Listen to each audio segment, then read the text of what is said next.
I think you can hear me and see me. It's Steve Lookner. This is Right Side Broadcasting. This is the pre-show for the Sarah Sanders White House press briefing, which is going to be coming up in 48 minutes at 2 p.m. Eastern. We're going to talk about the different issues that Sarah Sanders might be asked about today. We'll try to figure out the one she's going to be asked about today. I don't know if we'll get all of them. I think we can get most of them. And we'll also, most importantly to me, get your comments and get your feedback about the briefing and what's going to be talked about. And I just want to make sure here that I can see your chat room here. There I am there. Okay, so I think we're all good here. Joe will let me know if we're having any kind of issue or anything. Did we get a notification? Let me see if we got one of those. Make sure everybody knows we're on the air. Ah, good. We're on the good. We got a notification. All right, all set. So if during the broadcast you'd like to write in, give your comments about any of the things we're talking about, I'd love to hear from you. You can give me a shout on Twitter at Lookner, at Lookner, or email me, steve.lookner@rsbn.tv. Let me know what you're thinking about all this healthcare bill stuff. Also, we're going to talk about some Trump tweets this morning. Well, it's not really morning, is it? It's afternoon.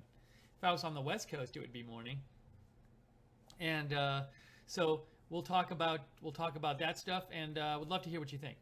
So I think today I'm going to start with the Trump tweets from the morning, because I think that's what's going to be the first thing asked about in the briefing. If it's not the first thing, healthcare might be asked about first. I think the tweets are going to be asked about first. So to catch you up, if you didn't know, a lot of you probably know this already, but President Trump sent a couple tweets out this morning about Joe Scarborough and Mika Brzezinski of Morning Joe. So why don't I just now? Well, let me, as a prelude before showing you the tweets, let me say I do frequently watch that show or listen to that show, so I'm pretty familiar with it. And so there are episodes where they get quite negative towards Trump, and it was not always that way. But I'd say in the last couple months it's gotten that way. But it's not. What I like about Morning Joe, when I like it, is that I feel the discussion is a bit more intelligent and not just like one-sided than you see on a lot of mainstream media. And so when I've gotten frustrated with it the last couple of months, it's not that they're criticizing the president. I'm all for hearing intelligent criticisms of anyone, but they tend to be these kind of silly, superficial criticisms. Sometimes I feel like inaccurate criticisms, and it becomes the thing, the superficial criticizing show, that the whole reason I tune into it regularly is because it normally or used to be not that kind of show.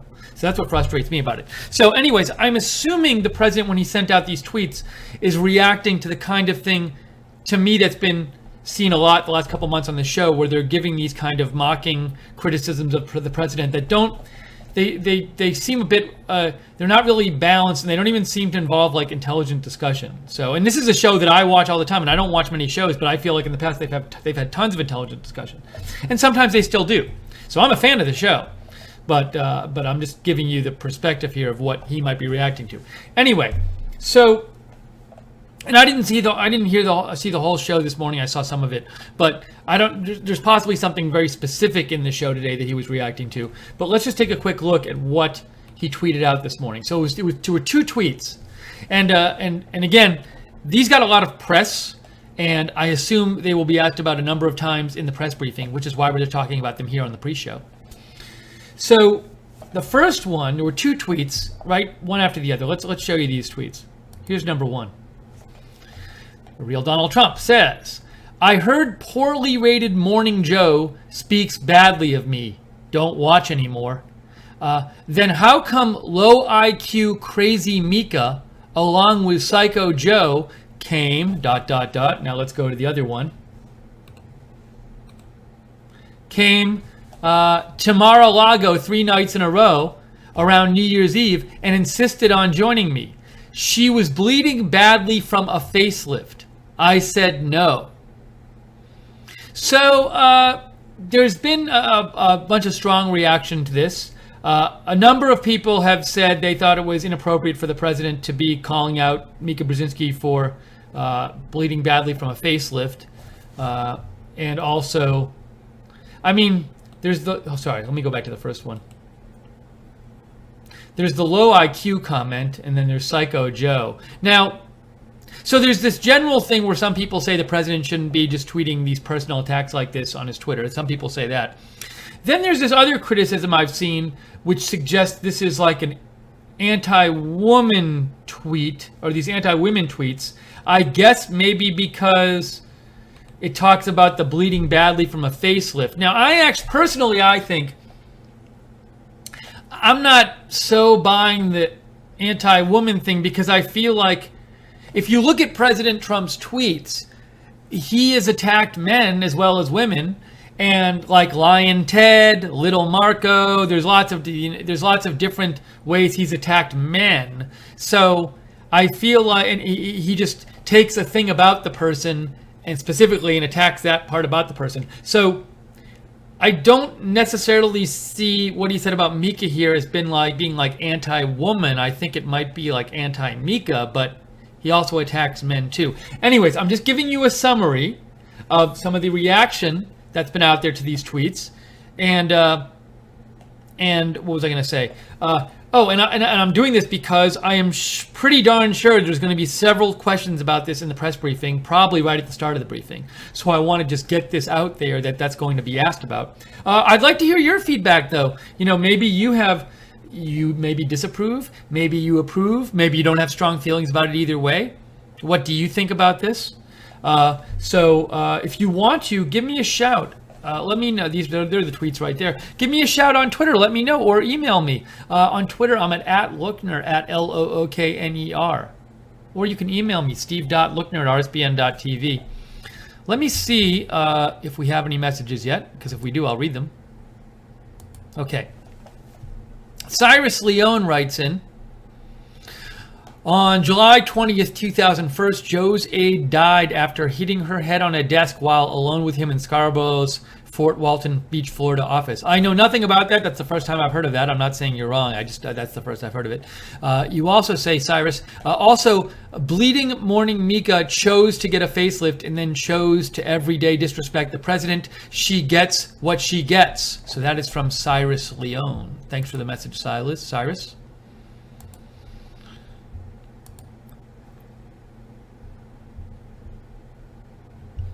Going to pull up my email here. I think I might be caught up with everything. Okay, I'm caught up.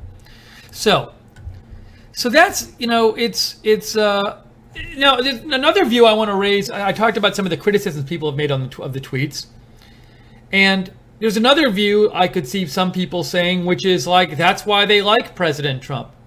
So whenever he makes a tweet like this, you hear a lot of people, especially in the media, say, this is not presidential. And I understand where that view is coming from. So you'll hear, this is not presidential. But I do think there also might be people out there who think something like, well, we've had all these presidents who act presidential and nothing really gets done for the country that we like. So I don't mind that we have somebody who's not acting presidential if it means that they're going to be different from the previous presidents in trying to help the country and get stuff done for the country. I could just see somebody having that reaction. So I'm not endorsing different reactions here. I'm just giving you different views that people might say. So I could see that as well. Also, there was an interesting tweet this morning. Let me show you this tweet, because I retweeted it. I thought it was interesting. Let me see if I can find it on my Twitter feed here. Shouldn't be that hard to find. Well, maybe I didn't retweet it. Well, I'll tell you what it is. Let me go back to me for a second.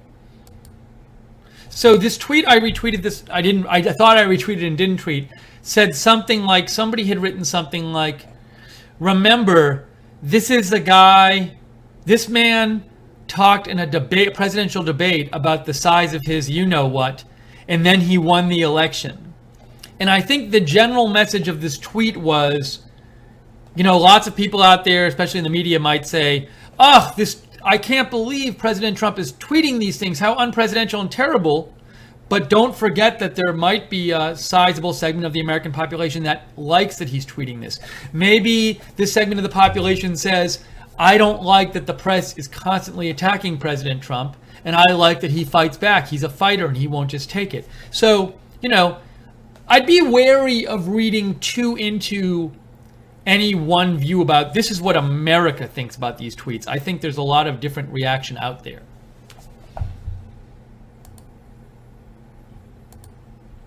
Let's see. Sam Miller writes in, Hannity showed a music video last night that Morning Joe and Mika made about Trump. Couldn't show the whole video on TV. Very bad. And I'll say again, they have been critical, quite critical on that show of President Trump. Now, what I'm not saying is that criticality from the press warrants attack from who they're criticizing. I don't want to have me. Again, I'm not taking views here. I'm giving you different views people might have. So, but there are people out there who do feel, look, there's some people out there who think the tweets are terrible. There's some people out there who think the tweets are perfectly fine given what they did on Morning Joe. So, here at Right Side Broadcasting, we don't tell you what to think. We give you different views. We let you decide what to think. And we try to have some calm, rational discussion rather than screaming discussion of superficial things like on most of the mainstream media. So that's what we're trying to do here. If you enjoy our coverage here, if you enjoy having an alternative to the mainstream media, I hope you consider making a donation because we do rely on you to stay on the air. We're viewer supported. If you'd like to donate, a couple easy ways to do that. You can, if you're watching on YouTube, there's a chat room next to the broadcast. At the bottom of the chat room, there's a $sign. You can click on the $sign and make a donation that way. Or you can go to rsbn.tv/donate, rsbn.tv/donate. Also, if you're interested in getting free stuff, speaking of stuff, I forgot. For the post show, I'll grab my Right Side t-shirt. I said I was going to show it here and show people what it looked like. Anyways, if you're that's not some of the free, you can get like free stuff like mugs and other kind of neat Right Side stuff for making a monthly donation. So to find out about that, go to our Patreon page, www.patreon.com/rsbn. Okay, another thing that's going to be talked about today is this healthcare bill. I want to see if I can get this story up on the air. So hold on one second. Let me get this up on the screen for you. It'll help make my point that I'm going to make.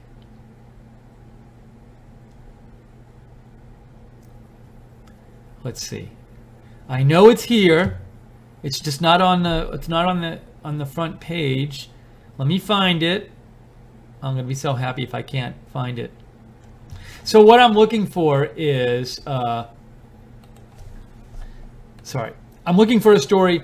The New York Times had a big story yesterday about, that was actually the lead story on their website last night. And it was like about how the Republicans might have to compromise with Democrats on this health care bill.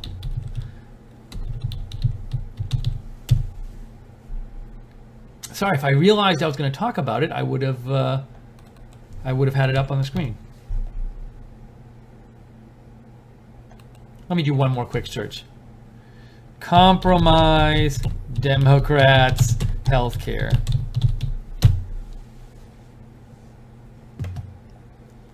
So there's a lot of talk. Anyways, I can't find it. If somebody can find the article from the New York Times yesterday where it talks about the New York Times did a big story and it said basically, hey, McConnell might be forced to compromise with the Democrats if in the next couple days all the Republicans in the Senate can't get on board this latest health care bill. And to me, and I've heard other people talk about this too, this is not the New York Times talking about it, I have very strong doubts that there can be some kind of compromise with the Democrats worked out. In the kind of politically charged atmosphere we have now in Congress, this idea that like McConnell, if he can't get 50 senators to vote with him, or I guess including him, on this healthcare bill, that he can walk over to Schumer and say, hey, let's work out a compromise. And they work out a compromise where most of the Republicans are still totally cool with it and a few Democrats vote with it. Like, what is this compromise going to be? What is this plan going to be that some Democrats actually vote with Republicans and it doesn't turn off a bunch of Republicans? I'd love to know what that compromise is. I just feel like in this environment, maybe it could happen. I would be shocked if there was some kind of compromise, because I think people on both sides would demand too much. And the kind of things that like the Democrats would demand in a compromise would be things that Republicans feel, a lot of them would feel they couldn't go along with, and vice versa. So this whole story I've seen floating in the last day or two that like, oh, there's going to be some compromise with the Democrats. I feel like that sounds like it's a story from like 30 years ago, but not from right now. And look, maybe I'm wrong. I have a hard time seeing what that compromise is going to be, that you're not going to lose too many people on one side or the other. There's also this issue of, even if they did compromise, if they compromised in the Senate and they went along with the Democrats, would people, with the Republicans in the House, just be like, well, no, we're not voting for that? It's a whole other complication.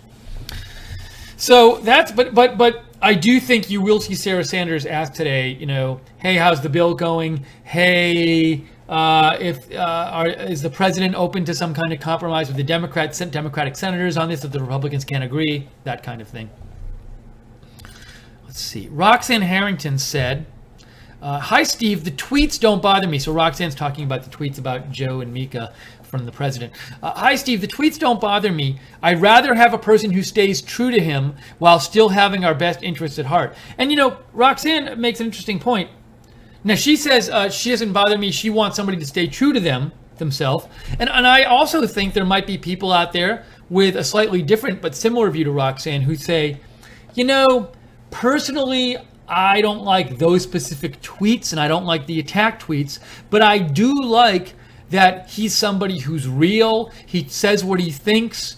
He's not controlled by polls, and he's a fighter. And so I think that's out there too. And you know, I wonder. You hear a lot of stories in the media, mainstream media, saying when President Trump tweets, like it drives everybody in the White House crazy because he doesn't clear it through them, and then like a tweet like today, it just wrecks everything up because it takes attention off of healthcare and anything else he wants to do. So I understand that view, but at the same time, I wonder if there aren't some people in the White House when President Trump tweets something like this, who don't think like, you know,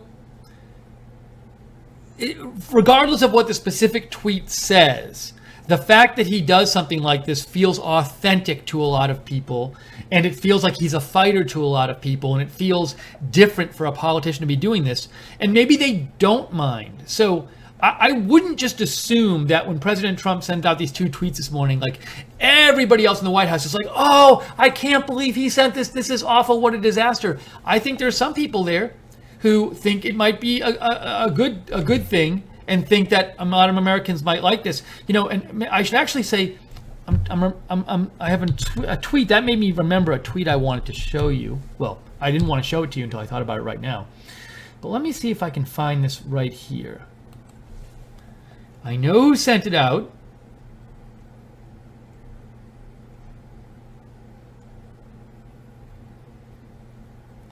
Give me one more second here.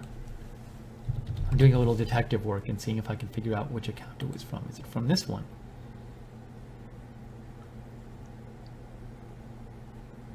So to reveal the big thing, I believe it was a Dan Scavino tweet about Mika and Joe, and I saw it posted. I don't know if it was this morning.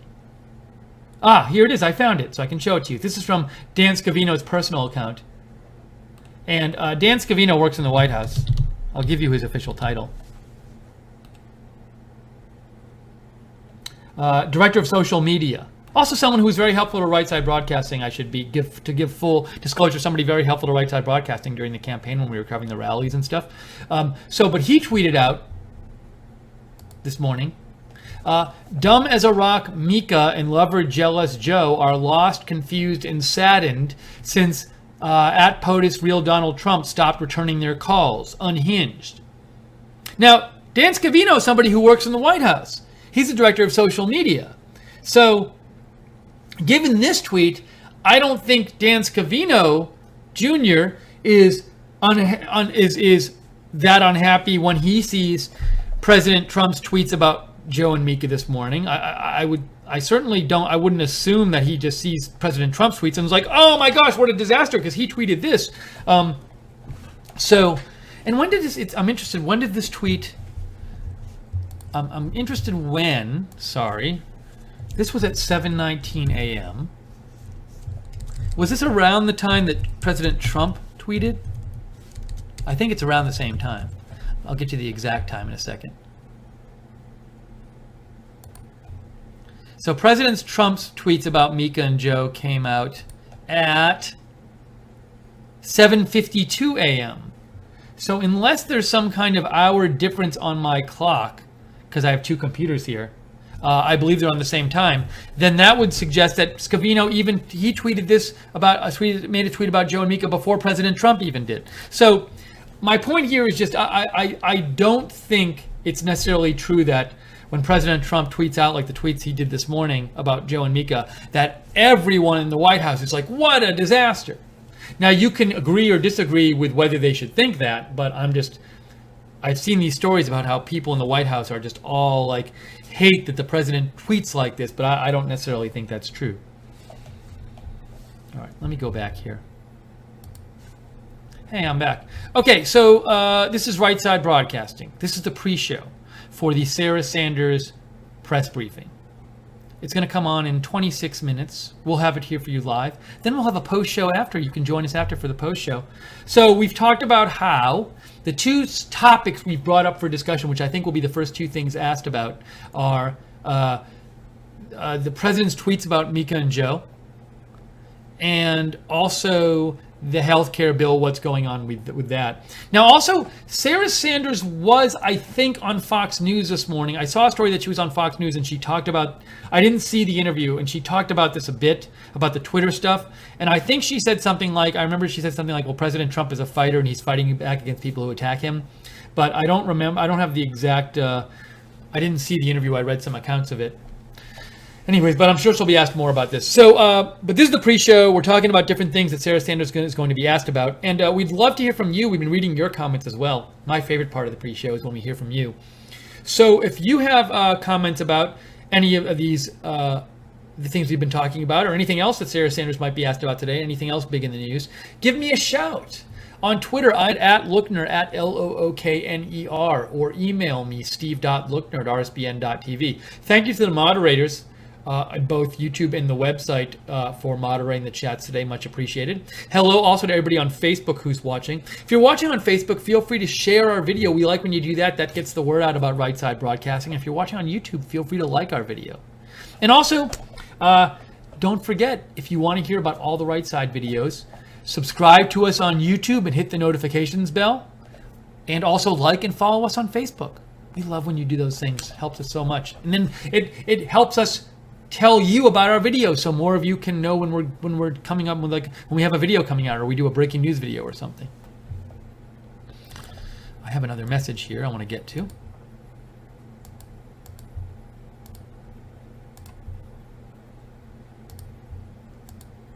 Vicky R writes in, don't watch Morning Joe, but after Trump's tweet, I wonder if on mainstream media is anyone criticizing Morning Joe or CNN or CBS, etc., on the hateful things they say on their shows towards Trump. They only discuss Trump's response.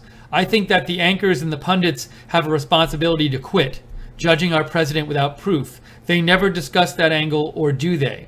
So, good question, Vicky. Thanks for writing in. Now, one thing I'll say in relation to your comment is, as somebody who's watched Morning Joe many times, there have been times on the show where Mika Brzezinski has said Donald Trump is insane, like crazy, and not like in a psychological diagnosis way or psychiatric diagnosis way, not just sort of like figure of speech way.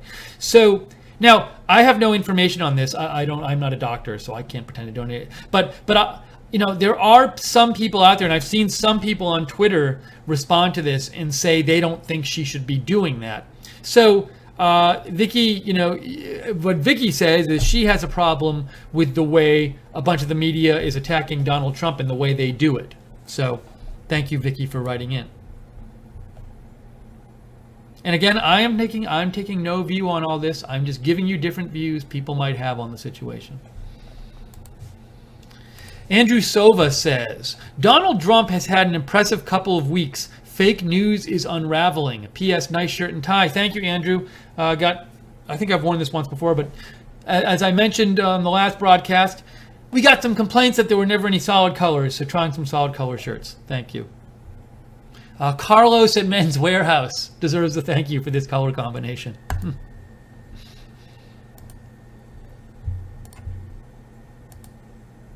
Roma writes in, I love Trump and his Twitter, but he has to run his tweets by someone trusted by sending one out. So this is an interesting, different view that people have out there in the world.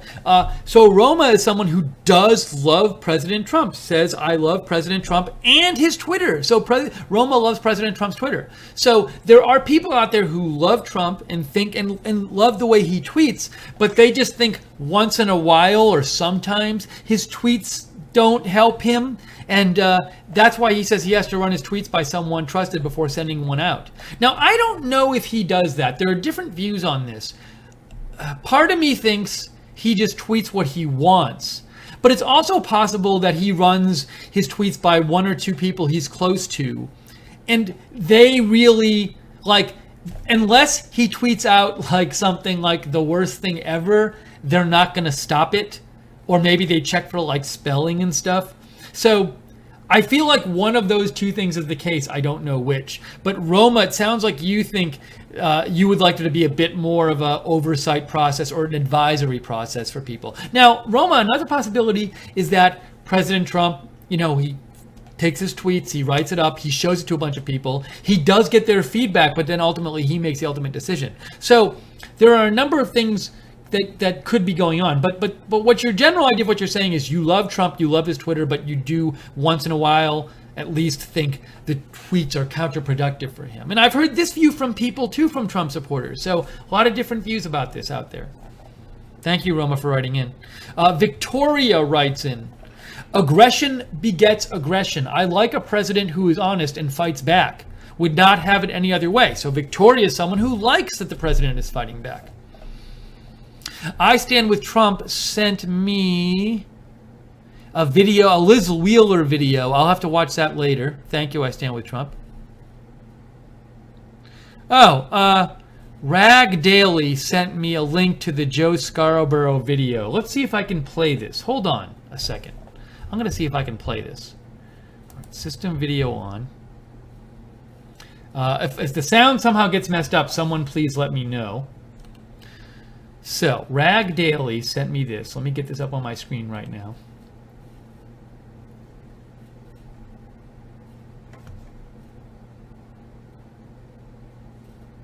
Oh, and before I forget, we have another message here.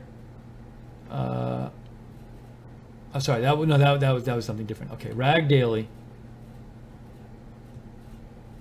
This is info. So this was Rag Daily posted. Joe Scarborough releases anti-Trump music video. He's horrified by America. This was posted by InfoWars. And let's see if we can see the video. Okay, here it is. All right, so I'm getting this from InfoWars. I'm going to go to it right now. So this is supposedly it. Let's see if I can make this work, people. I haven't watched this video yet, so let's see if I can make it work. I'm muting my mic now so we don't get feedback.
Okay, so that's just the first 2 minutes of the video. It's 5 minutes long. I'm not going to play the whole thing, but Joe, to answer your question, I have no idea. So it's his video. So I'm sorry if I wasn't supposed to play that, but it's from Scarborough. So I'm not going to play the rest of it though, because it's so long. Let's see here. So that was Joe Scarborough's music video. Okay. So we just wanted to show you some of that, and so if you want to go see the rest of it, InfoWars has it posted. Thanks for sending that in, Rag Daily. Okay, some more comments for you. So let me get from you guys. Let me get me back up here.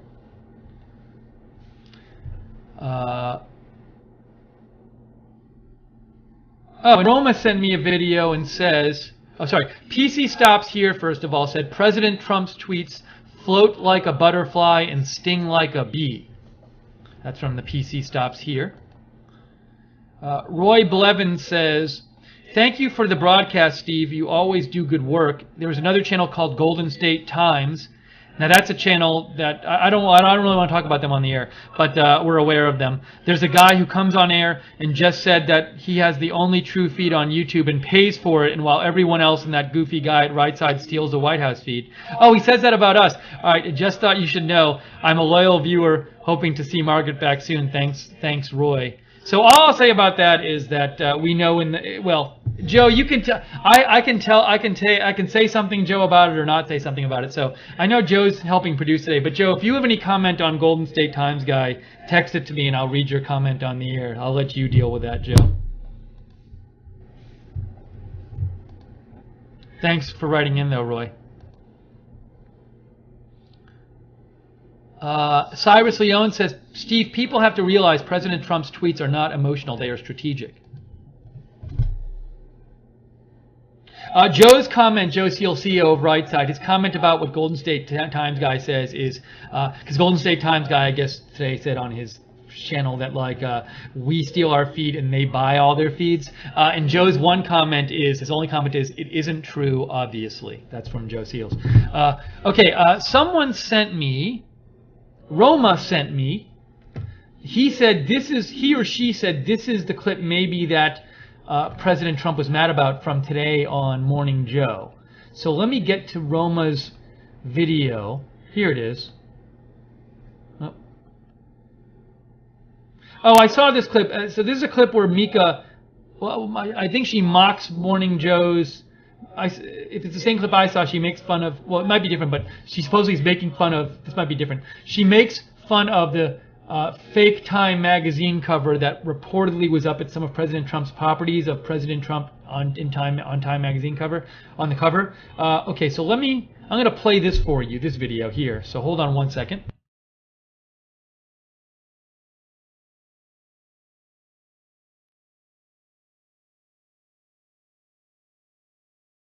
Was so needy he had not been on Time yet that he made his own. Okay? Oh my God. This is your boss. This is your boss. He put this on display at least 5 of his clubs. It was first flagged by a reporter. Notice the use Trump is sitting on out front, even TV. Several exclamation points on the headline, something Time magazine doesn't do. The make-believe cover is dated March 1st, 2009 and highlights Trump's reality show, The Apprentice. Time magazine has since asked Trump to remove the phony cover. Phony.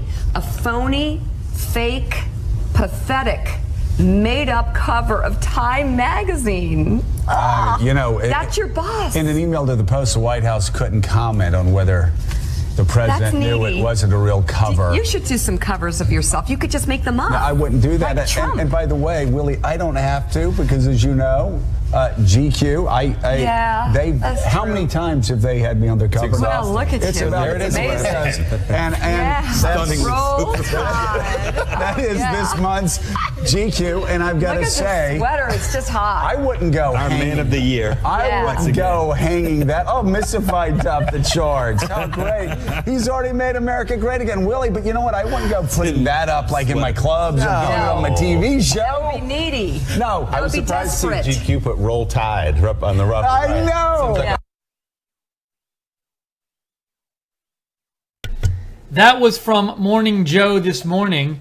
And Roma says perhaps that is what made President Trump mad today, seeing that. Now, in reference to this, and so there's this aspect of this also which is interesting, which is they're not just criticizing him for the fake time cover. They're like actually doing like comedy bits that make fun of it, like doing a fake Joe Scarborough GQ cover. Let me show you though. There was a tweet. This I did retweet this morning, which I think I thought it was an interesting perspective that somebody had on this, on why President Trump might have been upset. And hold on a second. So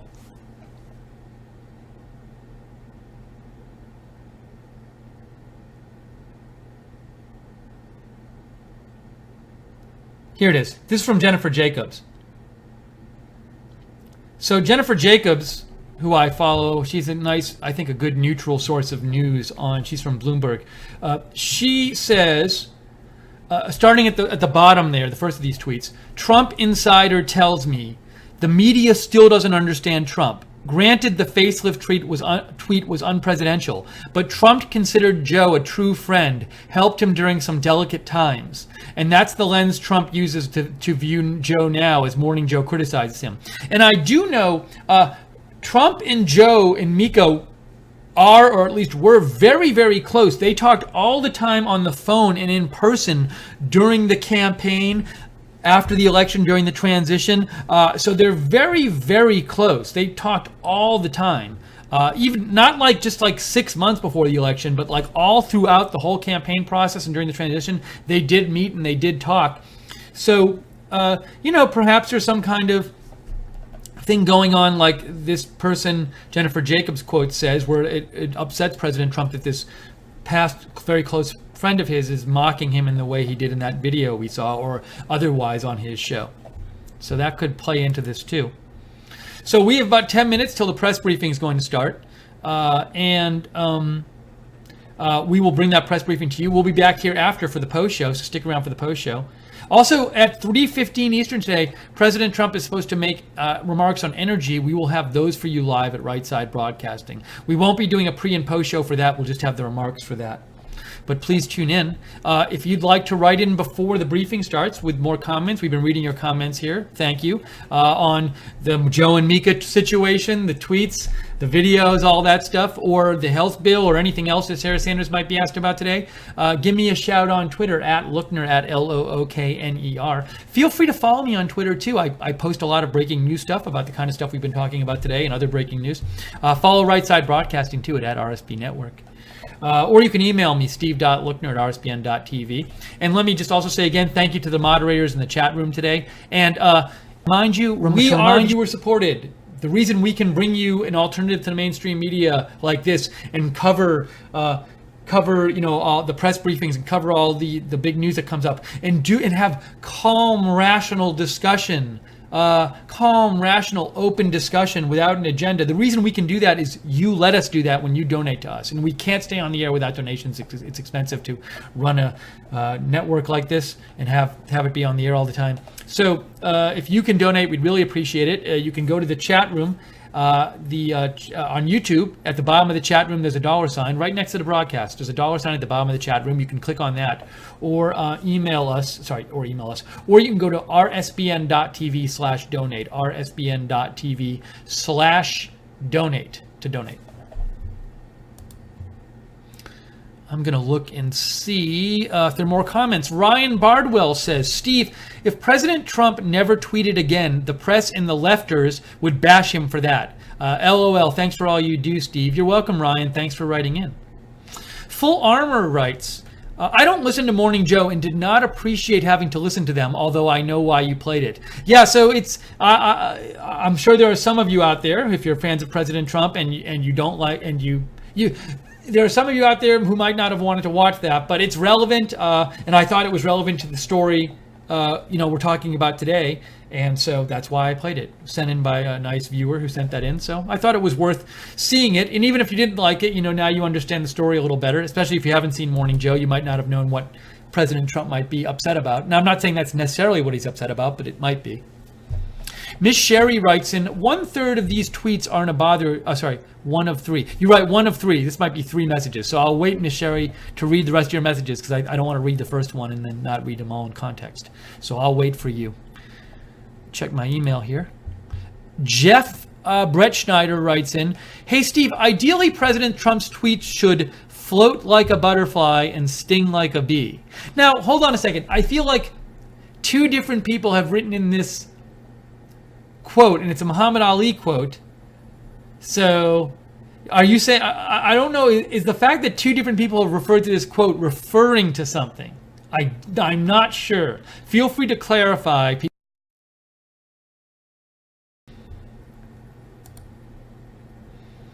Okay, I'm still waiting for the 3rd of Miss Sherry's tweets, and I will, or messages to me, and when I get the 3rd one, I'll read those. And, real quick, what else? There's probably going to be some stuff asked about today besides this. Well, what was it? The House is voting on a couple of immigration-related bills today. They're bills, one of them is like Kate's Law, and I forget what the other one is called, but they have to do with one of them relates to sanctuary cities and cutting off funding from them. Another one relates to stricter punishments for people who get deported and then come back into the country. So there's a couple of those being voted on the House. I don't know how they'll do in the Senate, even if they pass the House. But those are, President Trump was tweeting this morning about, on his POTUS account, about those bills. So we can look at that in a moment. Okay, so Miss Sherry writes in, these tweets aren't a bother to me. Only when someone smears another person's character or integrity unjustly and based solely on a snapshot in time does that bug me. Stirs up righteous anger. People aren't snapshots. There's always a bigger picture. Interesting tweet. So interesting message, Sherry. So I can't tell, Sherry, are you saying that are you saying Joe and Mika are doing this kind of criticism? Or criticism you don't like? Are you saying President Trump sometimes does this? Are you saying they both sometimes do it? Feel free to clarify and write in. But thank you, Sherry. And but you did see those tweets aren't a bother to you, so I don't think you're bothered by President Trump's tweets about Joe and Mika this morning. It sounds like. I think you're directed more at Joe and Mika than you are at President Trump. But if I'm not right about that, Miss Sherry, let me know. Cyrus Leone says, Steve, playing the Psycho Joe video is fine. To think that Bleeding Mika and Psycho Joe call the president narcissistic. So you're talking about his music video, I think. What was the deal with that music video? I know he just came out with an album. Just looking up here. I'll see if I can find a brief description of something of it or something.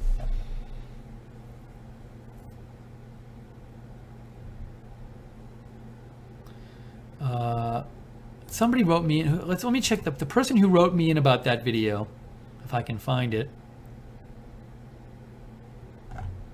Now I can't find it. These things, they come and they go. Oh, Deplorable Sunny, by the way, writes in, here's a Breitbart article on Donald Trump. I wouldn't be here at all if it wasn't for Twitter. Every tweet he writes is covered all day. They are strategic and thought out for the mainstream media and America first. So that is from Deplorable Sunny.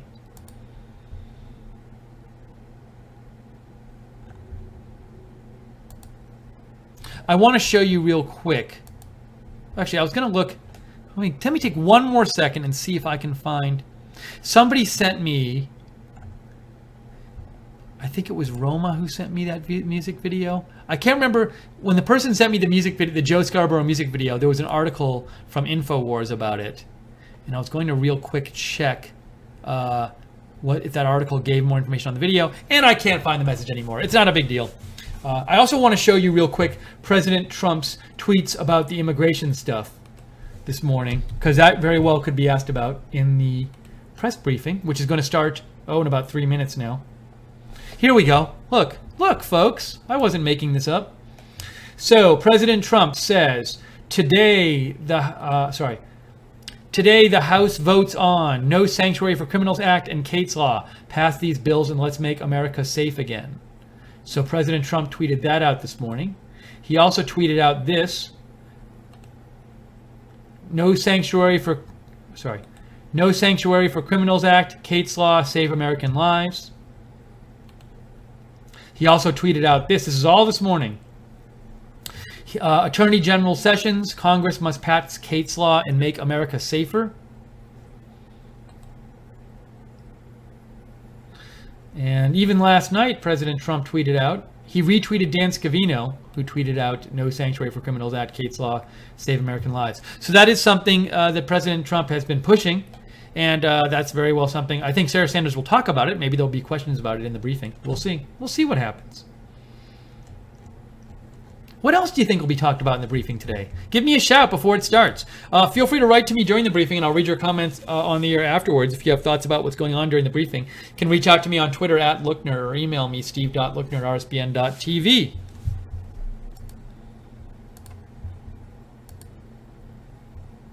Yeah, Miss Sherry just writes in again, clarifying her messages. They were not directed at Trump. They were directed at Mika and Joe and other people in the media. What else might they ask Sarah Sanders about today? Oh, well, the travel ban. I forgot about that. The travel ban is coming into effect, I believe, tonight at 8 p.m. Eastern. And the State Department released, clarification on, if you remember, the Supreme Court said the travel ban can be enforced, but it can't be enforced for people who have a bona fide connection to the United States, but they didn't say what that bona fide connection was. So the State Department issued some bona fide relationship, and they issued some clarity on that today, and I'm looking it up right now. So now the New York Times in their article, they said close family is defined as a parent, including a parent-in-law, spouse, child, adult son or daughter, son-in-law, daughter-in-law, sibling, whether whole or half. This includes relationships, step relationships, but it doesn't include grandparents, grandchildren, aunts, uncles, nieces, nephews, cousins, brothers-in-law and sisters-in-law, fiancés, and any other extended family members. So again, according to the New York Times, sons and daughters-in-law can get visas even from like the 6 travel ban countries, or even if they're refugees, but brothers and sisters-in-law cannot. So that's going to be starting tonight, the enforcement of that, and I'm guessing there will be some questions about that on in the briefing too. That briefing is going to start any moment now. We'll go to it, and I will hear from Joe as soon as Joe, we have the feed, and Joe's going to switch to it. He will let me know, and we'll go right to it. Until then, we're going to keep talking about what's coming up during the briefing. I'm sort of interested. I could see the Joe and Mika tweets getting a couple questions, or I could see them getting like 10 questions. Let's see here. Oh, good. So I guess we have the feed up from where I'm sitting. Oh, great. Wonderful. So Joe just told me you can actually, if you're watching me, oh, I can see this. Sorry.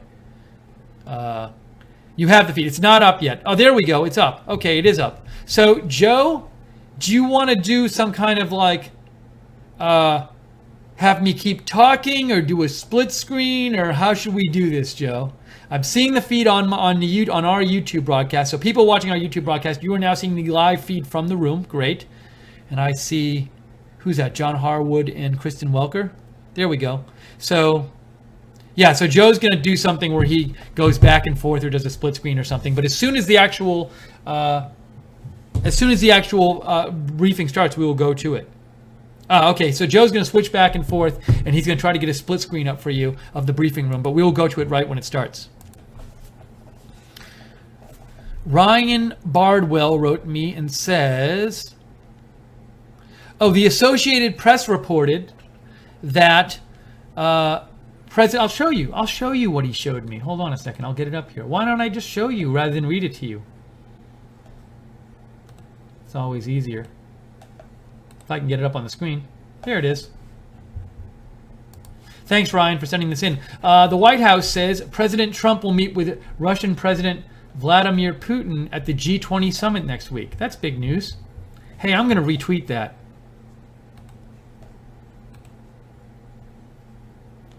So that I think will be talked about. Maybe. Well, I think maybe that'll be asked about in the press briefing. Oops. Thanks, Ryan. Sam Miller says, do you think...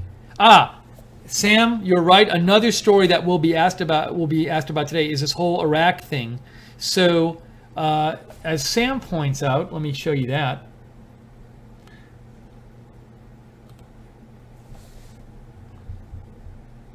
Now, I know this says Metro West Daily News, but this was widely reported. The Iraqi prime minister declared an end to the ISIS caliphate. And also, I believe the main fighting in Mosul was declared over today. And the Iraqis said, hey, we've basically taken Mosul back from ISIS. Now, I don't know exactly what's going on there. From what I've heard, there's still some pockets of ISIS resistance there. But that is something that will, I think, might be asked about in the briefing today. So thank you, Sam, for sending that in.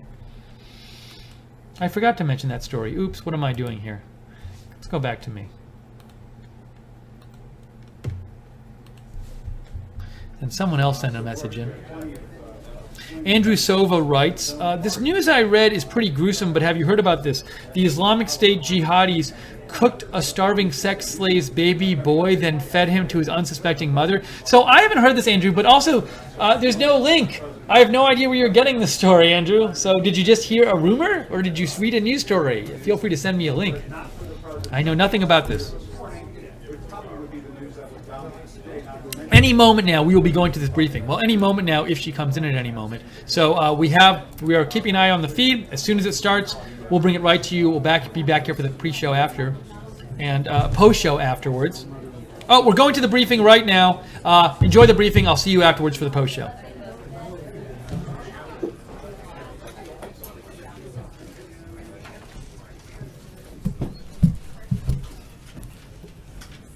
Good afternoon. I'd like to invite Treasury Secretary Steve Mnuchin up to speak first with all of you and take a few questions regarding a recent announcement on sanctions. And as always, I will be back after to answer your questions. Thank you.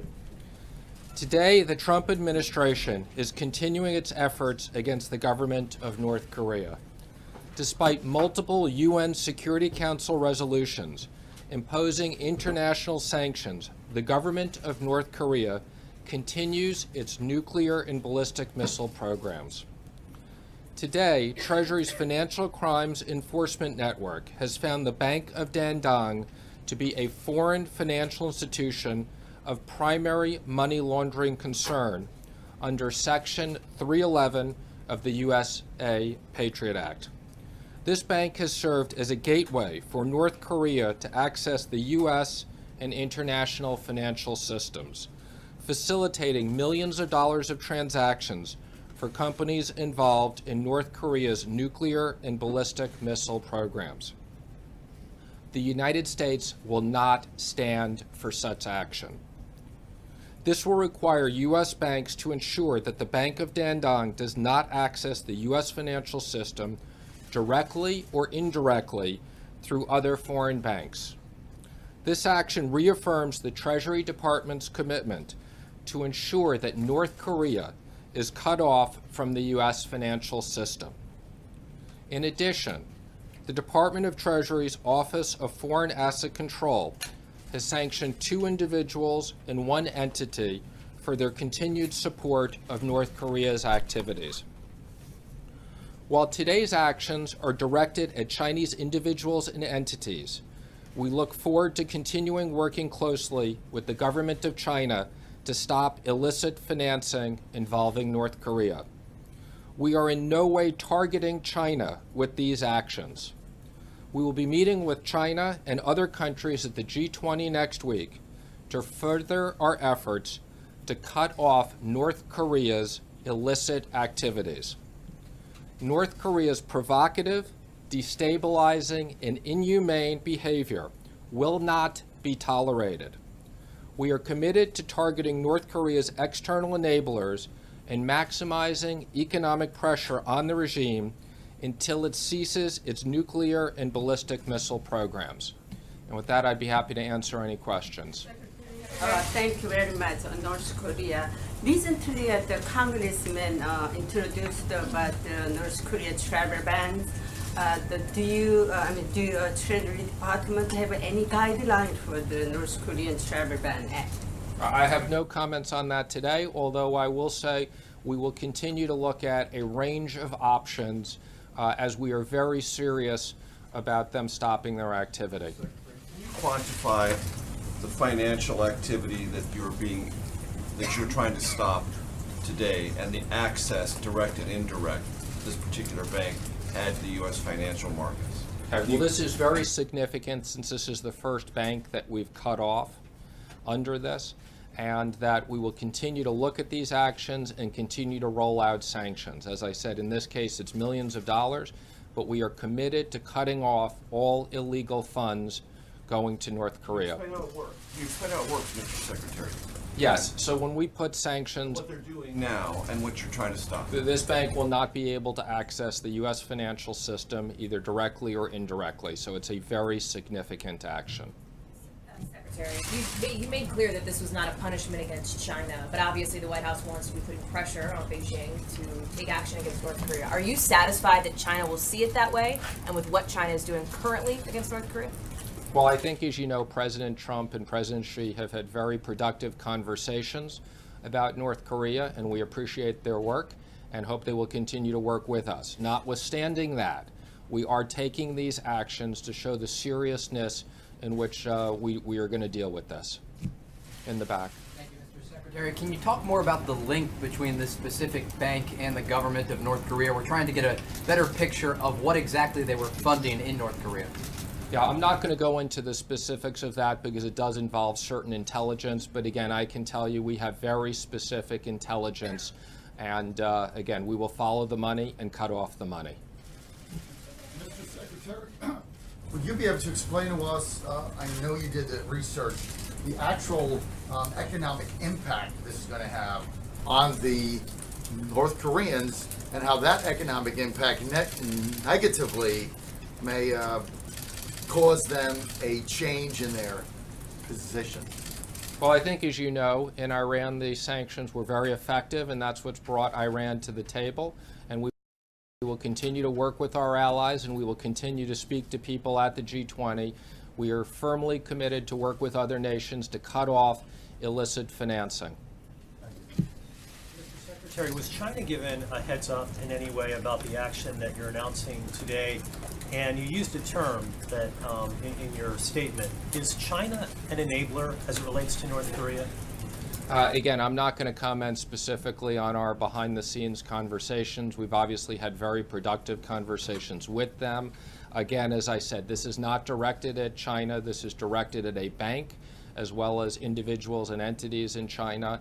And again, whether in China or there anyone else, we will continue with sanctions. North Korea simply move their assets from this particular bank to another bank in China? Are they permissible Again, to do that? if we find other activity, we will sanction other entities. Nobody's off limits. Quick follow-up on China. Can you just characterize whether you think China's doing enough? Because last week the president tweeted, "While I greatly appreciate the efforts of President Xi and China to help with North Korea, it has not worked out. At least I know China tried." It sounded like he was giving up on China. Has he? I don't think the president is giving up in any sense. I think we will continue to work with China and everyone else. The president is firmly committed that we will cut the money off to North Korea until they behave properly. Asks of South Korea. Any asks of the South Korean leader If today? you don't mind. That's two different topics. One, how much do you feel that China can actually move the needle on North Korea? Two, in terms of tax reform, you say you've got 100 folks over there roughly at the Treasury Department dealing with that issue.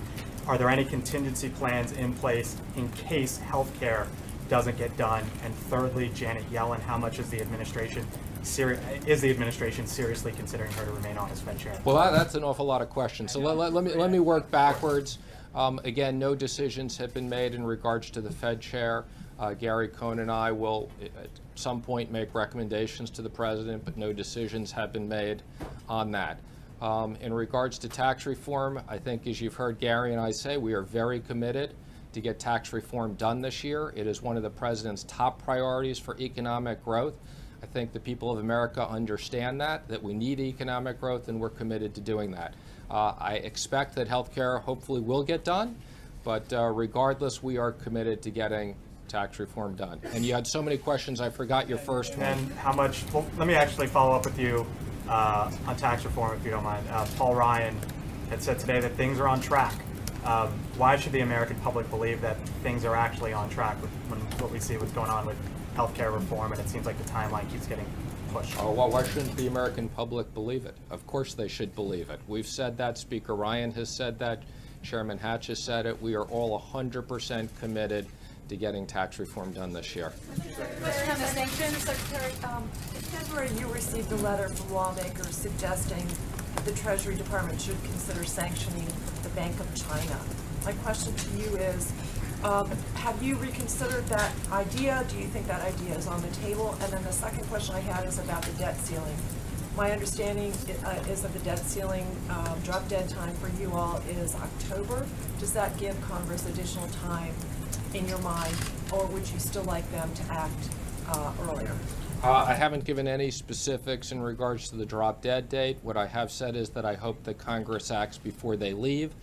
Yet we do have contingency plans if they don't, so that the market shouldn't be concerned. But again, I think for the benefit of everybody, the sooner that they do this, the better. And as it relates to banks, again, I think as you've seen, we've taken very significant action today. We will continue to take very significant action, rolling out additional sanctions on North Korea until they stop their behavior. Secretary, one question on indirect access to the banking system. Are you aware of other banks that are providing similar access to North Korea, to the international financial system, and what other banks are you prepared to take steps against going forward? Again, let me just say, we have a team of people, both in Treasury and working with the intelligence agencies, and as we see other banks or individuals or entities, you can expect we will continue to roll out additional sanctions. This is something we take very seriously. We will be having discussions with our counterparties at the G20. This is a big priority of ours. Mr. Secretary, you said that this is not about targeting China, but this is aimed at a Chinese bank. Does it speak to a message that you're trying to send to China in any way, specifically right before the G20? Or is this really an indication of how limited your options are in terms of just dealing with North Korea directly? Well, first of all, I wouldn't say in any way it's limited in what our options are. Quite the contrary. We are committed and we will work with everybody, and nothing's off the table. Where we see illicit financing, we will stop it. And there's no message before the G20. The message to everybody at the G20 is this is a serious issue. We're going to work with everybody.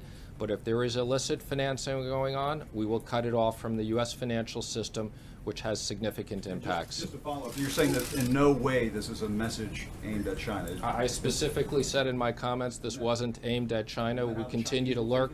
We continue to work with them. Again, this is about North Korea, and this is about how serious we're taking this, and kind of whether it's China or anybody else, we will take this seriously. Will this help with the release of the 3 Americans still detained? I'm not going to make any comments about that. Deanna Christen's question here, you say, quote, the president is firmly committed that we will cut the money off to North Korea until they behave properly. How are you defining success with that? In other words, what are you exactly looking for? I think you're going to know success when you see it. Well, no, So, I'm asking how do you and the administration do it? Again, I think you're going to. I think everybody will know success. Their behavior is unacceptable, and it will be very clear. Kind of, we want them to stop doing tests, the ballistic missile programs, and others. It's very clear. Mr. Secretary, I want to ask you something that a lot of people don't understand, and you're uniquely qualified to explain. The administration and Congress are saying there will be $321 billion in savings from the health care bills that are out there. But isn't that because people and benefits are being taken away? So isn't this really just a takeaway? Not at all, okay? And one of the flaws of the scoring on the CBO, on this, when you look at the number of people, is that, again, there's a lot of people, when given the option, will decide not to elect to take this health care because it's a bad deal. That doesn't mean people are losing health care. I think everybody knows Obamacare was just a giant tax hike on the economy. It slowed down the economy. It's another reason why we've continued to have sub 2% growth for the last 8 years. And this administration is 100% focused on creating economic growth, creating jobs, creating proper wages, and getting this economy back to 3% or higher. Yes, right here in the front. First of all, congratulations. Thank you very much. I've got a couple of dorky finance questions. Could you talk about, just if push came to shove, would you advise for prioritizing debt payments or not? And do you believe that CFIUS review of Chinese investments into the U.S. should be more careful or more involved? Well, again, let me just make a comment on CFIUS. I do chair CFIUS. I take it very seriously, and I can tell you the reviews are very careful and very involved no matter who's on the other side. It's very important for national security, and we will use that to the maximum powers. And in regards to prioritization, again, I think that Congress should act quickly, raise the debt ceiling, and we should pay our debts on time. Thank you, Mr. Secretary, and I was going to say congratulations too. Thank you. Two questions. First, you were a participant along with Madame Lagarde at the last IMF World Bank meeting, and you certainly know there was some concern about what the future U.S. policy is toward involvement with the International Monetary Fund. What is the U.S. policy toward that and toward involvement in financial relief in the Eurozone? So let me just say I've had the pleasure of meeting with Christine, at least a dozen times. I think the IMF plays a very important role in looking at currency and world economies. The IMF was very helpful in regards to stabilizing the Greece situation and working with Europe. I think that could have been a major problem this summer that would have had significant concerns to the markets and the economy, and I think she was a very important part of those negotiations. Well, my second question was, how do you feel about maintaining the U.S. level of support at the IMF at the current level, and specifically as a part of the relief for Greece, because the U.S. role is through the IMF in relief of the Greek financial crisis? Yeah, well, let me just comment. The IMF commitment to Greece was quite small. I'm not even sure that Greece are necessarily going to use that, so I think the significance was really more of a stamp of approval. And again, there's no direct cost to the U.S. or the taxpayers, and we're supportive of the IMF, although we'll look at our contributions to the IMF like we look at all contributions very carefully and making sure we're spending the taxpayers' money properly. In the back, yes. Clarify which entities are being sanctioned, because the paperwork that OFAC sent out also includes Dalian Global Unity Shipping, 2 Chinese individuals, does not mention the Bank of Dandong in that paperwork. So is it 4 total entities? So there's 2 different actions. There is a FinCEN action against the Bank of Dandong, and then there are the 3 OFAC sanctions, as you've pointed out. So we should see a release from which part of Treasury? You said FinCEN? You will see FinCEN. There'll also be a release on the bank. Communicate this in advance to Beijing that Again, this was I'm not making any comments on our behind the scenes how we can communicate. Tax reform. You're a mathematical man. What are the chances that we get a 15% corporate tax rate or a 25% corporate tax rate in the final bill? Let me just comment. Tax reform is a pass-fail exercise, okay? And we're going to get this passed for a plan that's good for the American public. So we are working closely with the House and the Senate, and we're going to get a bill that's passed that's going to be great for this economy, great for Americans, putting people back to work. Is it a revenue neutral exercise? How is it possible for reducing the funding source for the healthcare to lead to lower premiums and expanded coverage? Again, I'm here primarily to talk about sanctions and tax reform, but I will comment again on health care, although it's not my primary area. The health care that's been in place is a bad deal for the American public, okay? And that's why a lot of people aren't using it, okay? It was a giant tax hike to the American economy, and premiums have been going up a ton. So we're looking at making the system more competitive so people can actually afford it. Secretary, we heard from your counterpart at the Department of Homeland Security that airports all over the world have to step up aviation security because there's this threat. This is the product of a months-long discussion within the interagency process that resulted in yesterday's decision. I'm wondering if you, sir, are convinced that the potential security risk, are you satisfied that the security risk outweighs any potential economic risk if, for example, certain airlines are cut off or certain airports are cut off if they don't comply? Well, let me just say, I can think of nobody better than General Kelly to protect our country in this position. Again, I've had the opportunity to discuss these issues with him at the National Security Council. I'm not going to comment specifically, but let me make it clear. The safety of the American public is our utmost concern, and we will never, ever put economic issues, okay, where we will risk the lives of the American public. Mr. Secretary, on tax reform, are you going to be revenue neutral? And if the CBO and JCT say you don't get the growth or the revenue, what are you going to do? Okay, again, let me just first say there will be complete transparency when we come out with the plan. We are in the process of listening sessions. We've literally met with hundreds and hundreds of CEOs, think tanks, various different groups. I was over at the House twice today talking with people at the House of Representatives in groups. We've been at the Senate. We're listening. And as we develop this plan, we've said we're going to have a responsible plan that is paid for. And we do believe in dynamic scoring, and we're going to take that into account. Mr. Secretary, the GDP for the first quarter came out today at 1.4%. It was slightly better than economists anticipated. But during the campaign, the president repeatedly promised to have growth rates of between 3 and 4%. Two questions. First, how much of that 1.4% is attributable to the actions of this administration or inactions? And secondly, when are we going to start seeing the 3 to 4% growth rate that the president promised? So again, I think I've been very clear on what our projections are for growth, and that we believe that we can get to 3% or higher GDP. We've been very clear that that's not this year, that's not next year. It will take some time to scale in. Our projection over the 10-year period is actually 2.9%, which I think is quite conservative, scaling up to 3 and staying there, which I think both the president and I believe we can do better than 3%. So our projections in the budget are quite conservative.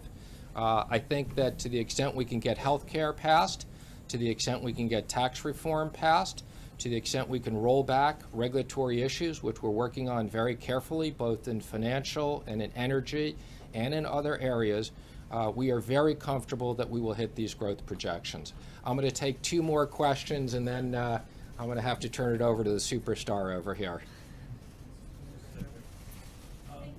No, yes. Okay, thank you. The president said before that if China is not going to help solve the North Korea problem, then the U.S. will. He's made it clear that he doesn't think that China is currently doing enough. So where does he stand on the U.S. taking unilateral action? And is there a deadline, such as G20, maybe an ultimatum, or a deadline for which the U.S. would need to, that China would need to do more? I think the president has made it very clear that if there are deadlines, he is not going to advertise those deadlines.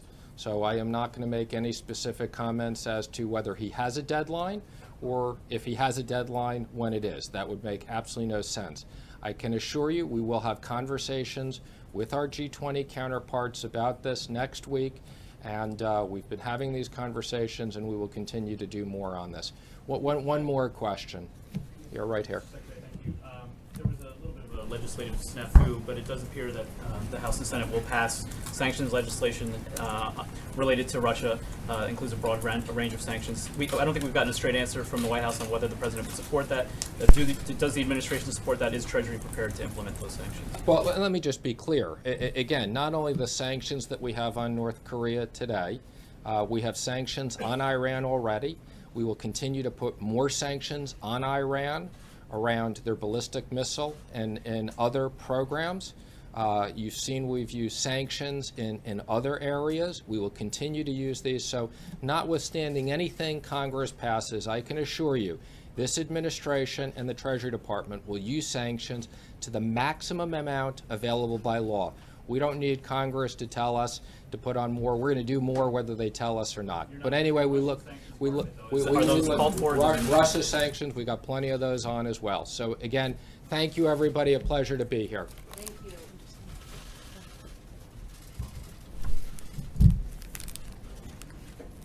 Thank you, Mr. Secretary.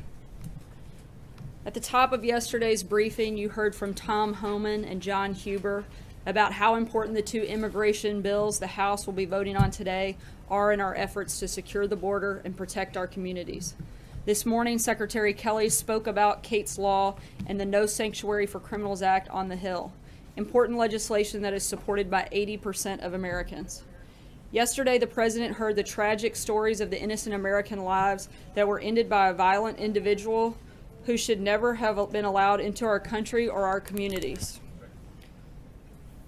A star high school athlete from Los Angeles who was killed by a member of the 18th Street Gang while his mother was serving her second tour of duty in Iraq, and Joshua Wilkerson, who was brutally beaten and tortured to death by his classmate in Texas, who then set his body on fire.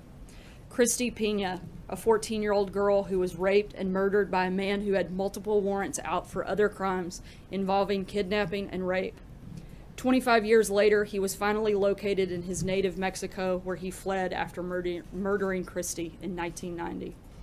The President also heard from federal immigration officials and local sheriffs who are on the front lines of this fight to protect innocent American lives. These laws will help to empower the federal government in partnership with local authorities to more easily locate and remove these violent individuals and prevent so-called sanctuary cities from receiving benefits from the very agency whose rules they are refusing to enforce.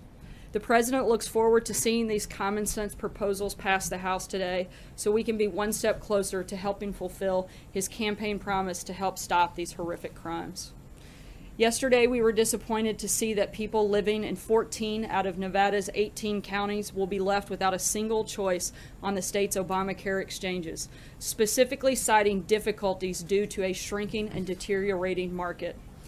And to add insult to injury, the thousands of people living in Nevada without access to health insurance on the Obamacare exchanges will then be taxed for not having insurance that isn't even available to them. This is yet another reminder that Obamacare is continuing to collapse, leaving millions of people around the country suffering and the consequences of this failed law. The Vice President is back on the Hill this afternoon for one-on-one meetings on health care. As work continues this week towards repealing and replacing Obamacare, we are keeping these American families, business owners, and individuals at the front of our minds.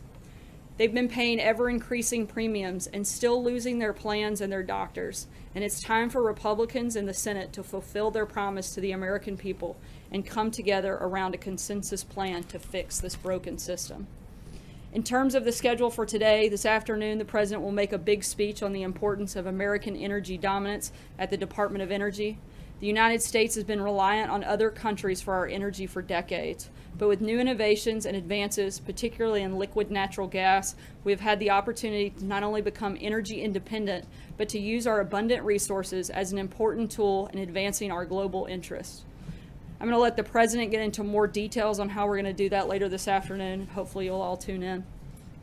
There have been a few questions asked this week that and Sean and I both said that we would get back to you on. I want to address a couple of those now.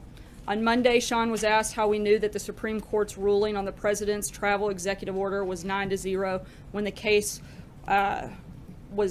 the decision was announced. In fact, the decision, which stayed the lower court's injunction on the President's executive order for all affected individuals without a bona fide connection to a person or entity in the United States, was unanimous on the point that the stay should be granted at least to that extent.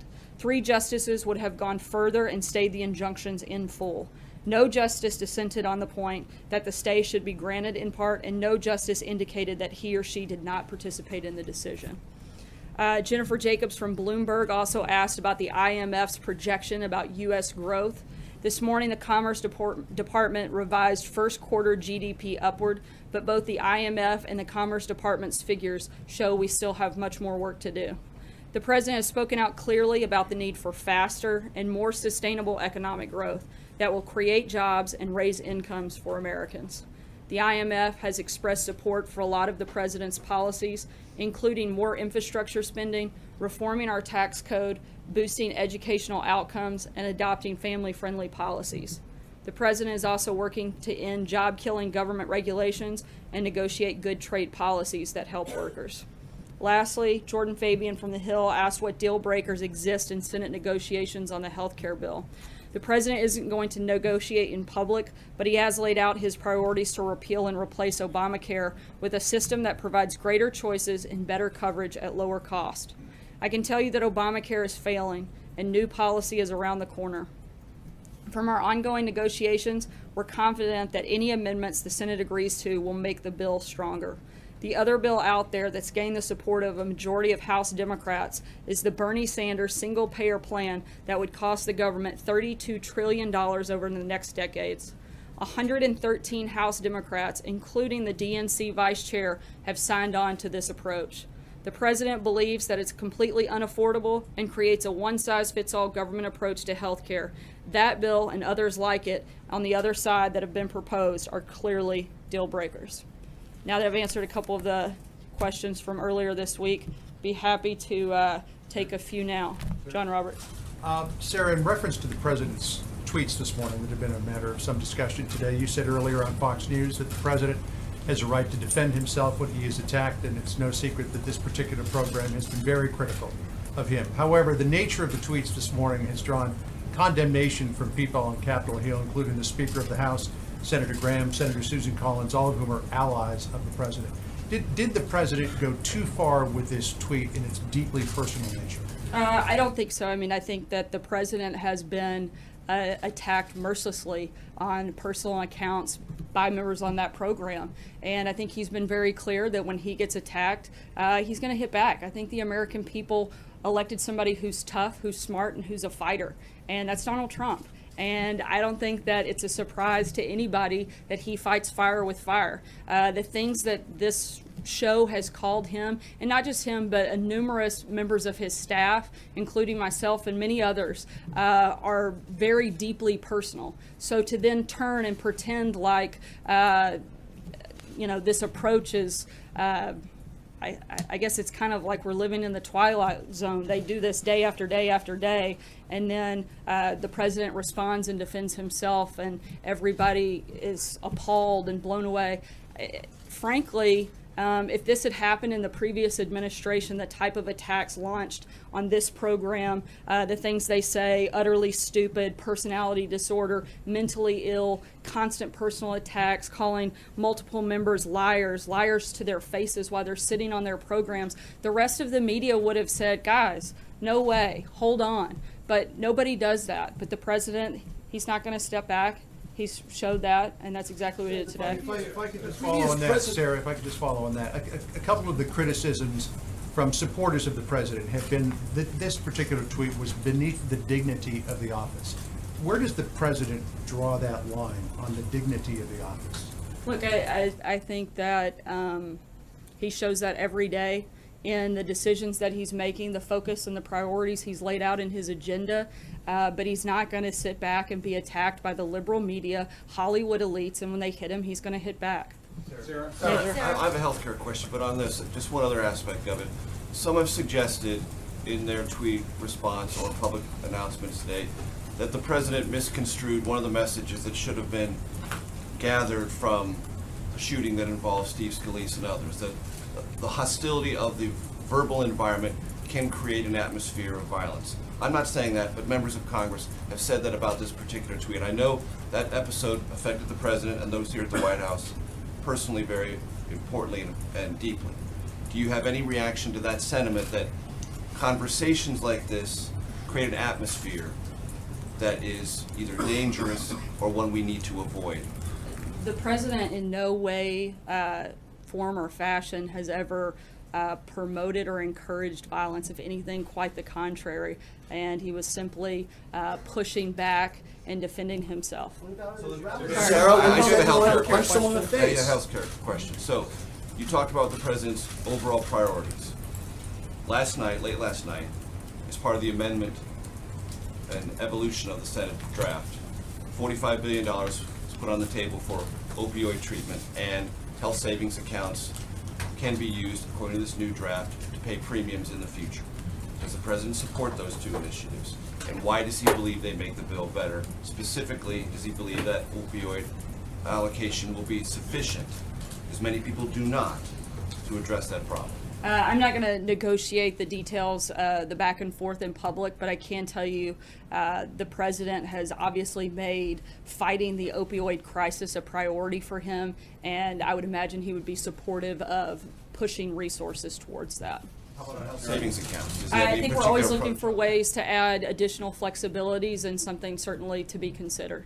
Sarah, what about the Republicans who are criticizing the president? I want to go back to the shooting and remember what President Trump said then. He said, our country will perhaps become closer, more unified, so important. Does his tweet this morning, his series of tweets, help to unify the country? Again, Kristen, I think I've asked, and this question has been asked, and I've answered it several times. Do his tweets help to unify the country, to do what he said he wanted to see happen in the wake of that shooting? Look, again, I think that the president is pushing back against people who attack him day after day after day. Where is the outrage on that? You guys are constantly coming and asking, like, is this okay? He does it one time. This is day after day after day. And it's not just the president. The only person that I see a war on is this president and everybody that works for him. Two questions to follow up on that. One is that I understand your point, but he is the president of the United States. They are cable news anchors, so he has to stand to a higher standard. One. And two, you talk about criticism. He said that former President Obama wasn't born in this country, right? So he clearly was a part of criticizing the past president, who was not immune to criticism himself. So I wonder how you make that argument. Again, I think I've been pretty clear that when the president gets hit, he's going to hit back harder, which is what he did here today.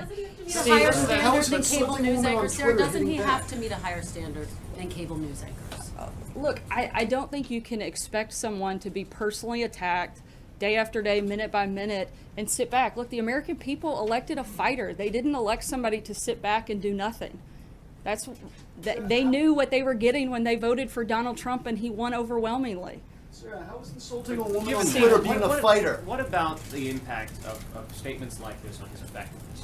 There was a Marist poll this week that said 68% of registered voters say the president's tweets are reckless and distracting.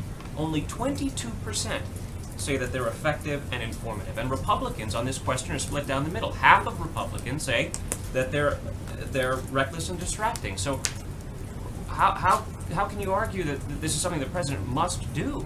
I answered this question yesterday in regards to the poll. I think anytime the president has a chance to speak directly to the American people, it's a good thing. Sarah, as a woman, how do you feel about the president attacking another woman specifically for her looks, and what does that show as an example to how men should be treating other women?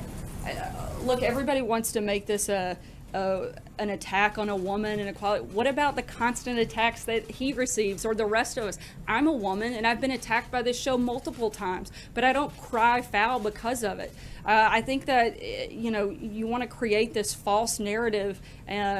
One hand, it's like, let's treat everybody equally, and on the other hand, they attack, and he responds, and apparently that's wrong. I'm sorry, guys. I've answered this question. Allie. Too, and this kind of gets to the point that's been made, and Exactly. This is the point that's been made, so I'm not sure why we're continuing to answer the same question. You've been talking about the idea that the president is a fighter. I just want to put it in, because you talk about being personally affected by all of this as well. And that nothing is wrong with the president fighting fire with fire is the argument that you're making. So I would ask this to you sort of on a personal level. You have stood here and talked about your family from this podium. Are you going to tell your kids this behavior is okay? Look, I've been asked before when it comes to role models as a person of faith. I think we all have one perfect role model. And when I'm asked that question, I point to God, I point to my faith, and that's where I would tell my kids to look. None of us are perfect, and certainly there's only one that is, and that's where I would point that direction. I want to ask you my follow-up question just on more policy points with the G20 coming up next week. That would be a change in tone. Policy. I disagree with that. I think we talk about policy a lot here, but I want to ask about his meeting with President Putin that is coming up next week that has just been confirmed by Gary Cohn and H.R. McMaster.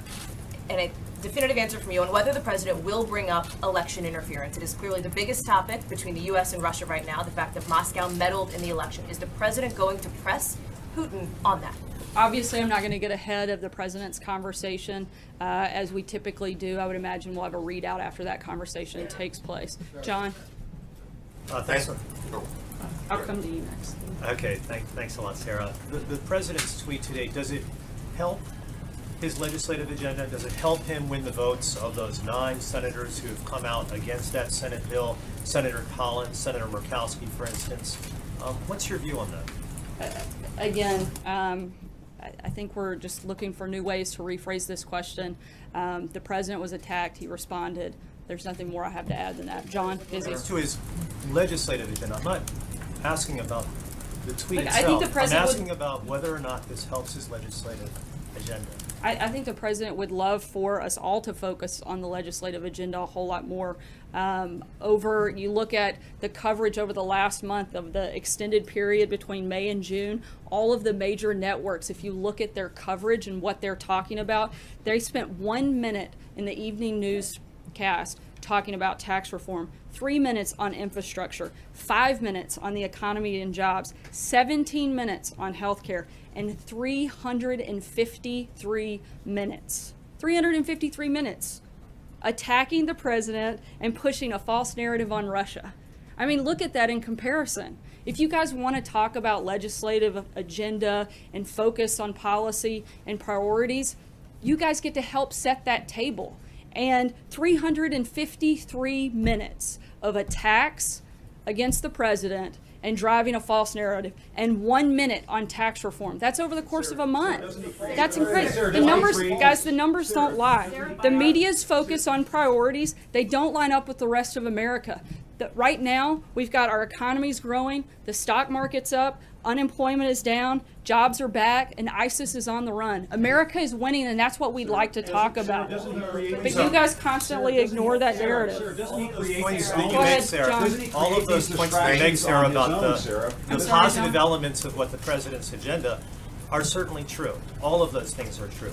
But the president today put out this tweet which takes away from all of that. And do you expect us here in this room to simply ignore that? I think that's the valid question that should be asked of you right now. Should we just ignore this entirely? I think he's put out a number of tweets on healthcare, on the immigration bills that'll be in the House today, but that's not being talked about. That's not being asked about. But the discrepancy, again, 353 minutes. You can't say that you want to talk about policy and then you look at the numbers and they just don't lie. You can't expect for that amount of attack and intensity to come on a president and him to never respond. John Gizzi.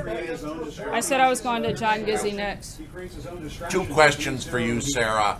First, did the U.S. administration send a representative to the funeral mass for Chancellor Kohl, or will they send anyone to the official funeral service July 1st? I do believe that there is an official delegation. I'll have to get details back to you on that. The question is this: you've had people turn down nomination to be Deputy Secretary of the Treasury. The President's on his 3rd appointee, I believe, for Secretary of the Army. And the ambassador to Ireland has declined the nomination, and there's no candidates for ambassador to Germany or France, both major allies, or Greece for that matter, an important country. Is the president having trouble recruiting people to fill some of the key slots that remain unfilled after 6 months? No, John, actually the trouble isn't in the recruitment, it's in the vetting and getting them through the process. Like I mentioned yesterday, there are over, I believe, 100 candidates in the queue waiting to be pushed through, but due to the historic obstruction, it's taking much longer than normal to get a lot of those nominees through. And frankly, a lot of the people that are part of that process, one of the #1 reasons we've had people take a step back is because that process is so lengthy. And hold on, I've got a Skype question from Chris Berg in North Dakota, and we'll go to that. Hey, Sarah, thank you so much. I don't want to talk about it. I want to talk about making America great, part of the energy dominance and energy. Here's the thing: during the Dakota Access Pipeline protests, we had some pretty scary times through North Dakota. Just a couple weeks ago, a judge made a decision suggesting that the Army Corps of Engineers may have prematurely issued some permits. This creates more uncertainty for people. My question is this: what specifically is the administration going to do to give these companies more certainty, more clarity as they make these multi-billion-dollar infrastructure investments to move our energy. At the same point in time, our tribal leaders and tribal nations are feeling honored and respected throughout this entire permitting process. It was a little difficult to hear, but I believe the question was focused on energy production specific to Dakota Access. And I think we've been talking consistently about this. The president is dedicated to increasing energy production in the United States, and we're doing a part of the review of the Dakota Access Pipeline. It's the administration working with those tribal leaders and stakeholders throughout that process to make it as successful as possible. A lot of the tribal leaders also want to expand energy production and development in their area, and we're going to work continuously with them to try to make that as successful as possible. Jordan? Thank you, Sarah. I want to ask you again about this Russia sanctions legislation in Congress. If, as Treasury Secretary Mnuchin said, the administration wants to go to the upper limits of the law in keeping those sanctions on Russia, then why not support this legislation that basically keeps what has been slapped down in place? Yeah, again, we're continuing to review that process until there's final legislation there. I've got another Skype question from Greg Merriweather in Louisiana. Hopefully we'll be able to Our hear him question a is little on better. healthcare. Specifically, our governor put out a number that perhaps hundreds of thousands of people in Louisiana will lose their health care if this bill goes through. If you add the other states, that kind of puts it into the billion. Is there an acceptable number you'll talk behind the scenes of people losing coverage to get the greater bill through? Again, I'm having a little difficulty hearing, but as best I could understand, you're looking at how Obamacare repeal and replace would affect the state of Louisiana. And I mean, frankly, Louisiana has been one of the hardest hit states in the country by Obamacare. Their insurance premiums have gone up over 125%. The goal here is to give people in the country choices. No one who currently has Medicaid will have their benefits cut. We're looking across the board, the healthcare plans that will lower taxes, reduce premiums, and offer more choices for people in Louisiana and across the country. And hopefully that somewhat addressed your question as best I could. Margaret? Sarah, I had a two-parter. The president had let us know that he had planned on having an ISIS news conference to update people on the situation within the next couple of weeks, which is nowish, but we're coming up on departure. It's nowish an official word. It's nowish. I'm wondering, do you expect that we would get that update, whether it's a news conference or just kind of remarks, before the upcoming foreign trip, or whether we need to wait? And I also wanted to ask you, it looked like there might be some coverage of remarks at the fundraiser yesterday. It didn't work out. But beyond yesterday, are you guys looking at beginning to do that now for fundraisers of a certain size, to have some transparency or the ability to hear what he's telling donors? Yeah, yesterday it was a logistical issue. Trying to make that and accommodate at the last minute was going to be a little bit complicated, certainly on the table for future events. As for the first question, we'll keep you posted when we have an announcement on that. As you guys know, the president is getting ready to depart for the Department of Energy, and we'll be speaking on that soon. Thanks so much. So no apology from the president, sir?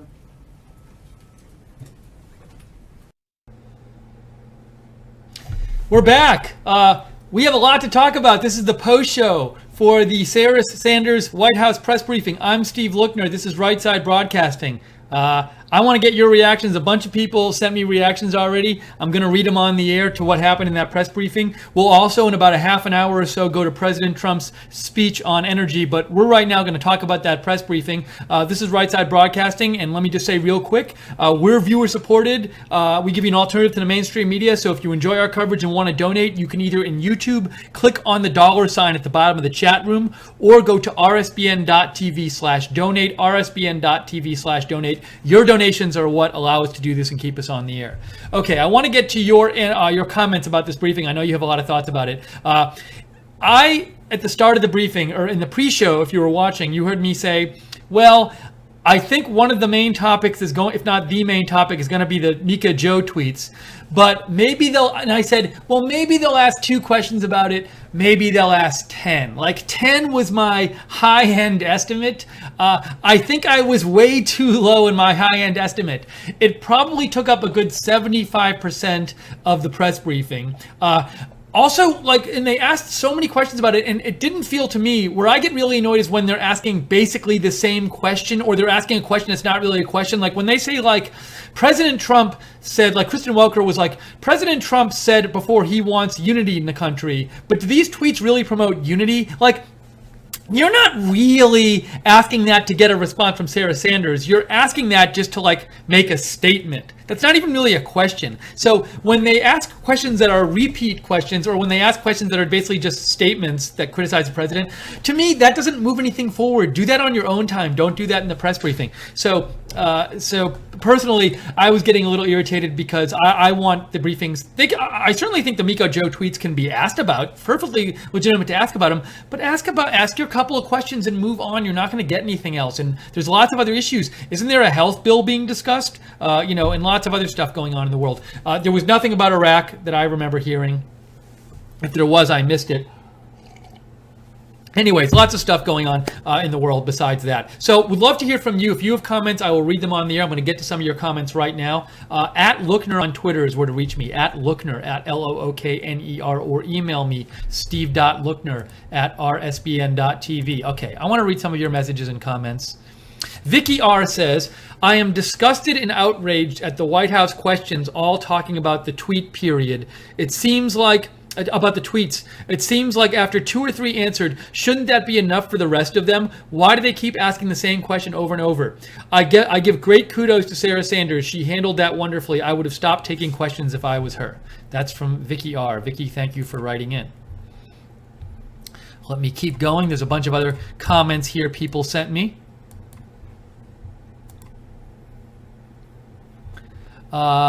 Zach Mullins says, Mrs. Sanders refuses to be pushed around, but I would still love to see Laura Ingraham as White House press secretary. Thanks, Zach, for writing in.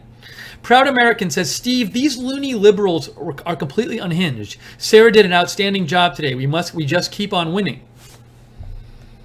Kate Deplorable writes, Sarah Buck Huckabee Sanders isn't a coward like James O'Keefe showed CNN Zucker, who ran away from one question. The media doesn't know how to deal. Let's see what else.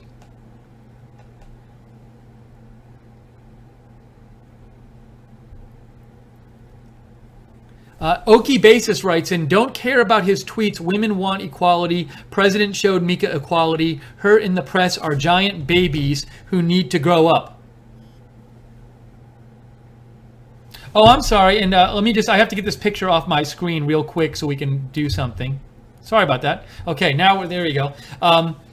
Let me keep reading your comments. We're taking your comments. This is the post show for the Sarah Sanders briefing. If you want to write in, happy to read your comment on the air. At Lookner on Twitter. At Lookner, at Lookner. Or you can email me at the address on the screen as well.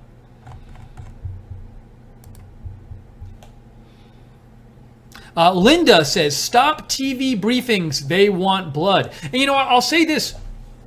I tweeted this out during the briefing. I said, you know, if you want an example of why the White House might want the briefings not to be televised, I'm not saying you should agree with this or disagree with this. I'm just saying if you want to know why they might want this, and this is something, by the way, I feel is woefully undiscussed in the media. The mainstream media is constantly criticizing and complaining about the White House wanting the briefings not televised, even though they make the audio fully available. So I don't see, like when the media says, like when Jim Acosta says, this isn't transparency.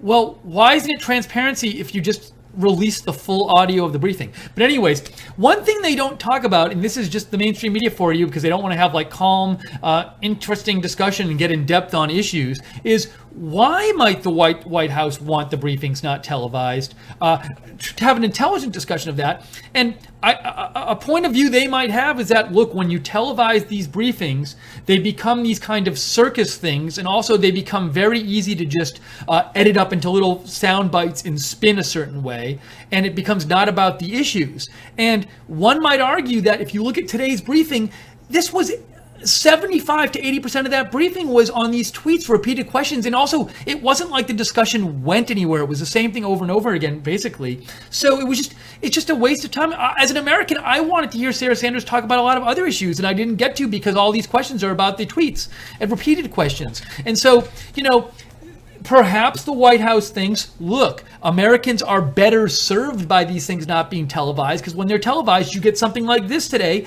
and the Americans don't get to hear about other issues. Now, I'm not saying you have to agree or disagree with this. I'm just trying to think, I just think that's a view they might have in the White House, and they might point to today and say, look, that's what you get when these things are on TV. They might say, that's why the Supreme Court isn't on TV, is because they don't want to become a show and they want to be about the issues. So, again, regardless of what you think about that argument, I think that's an argument they might have in the White House.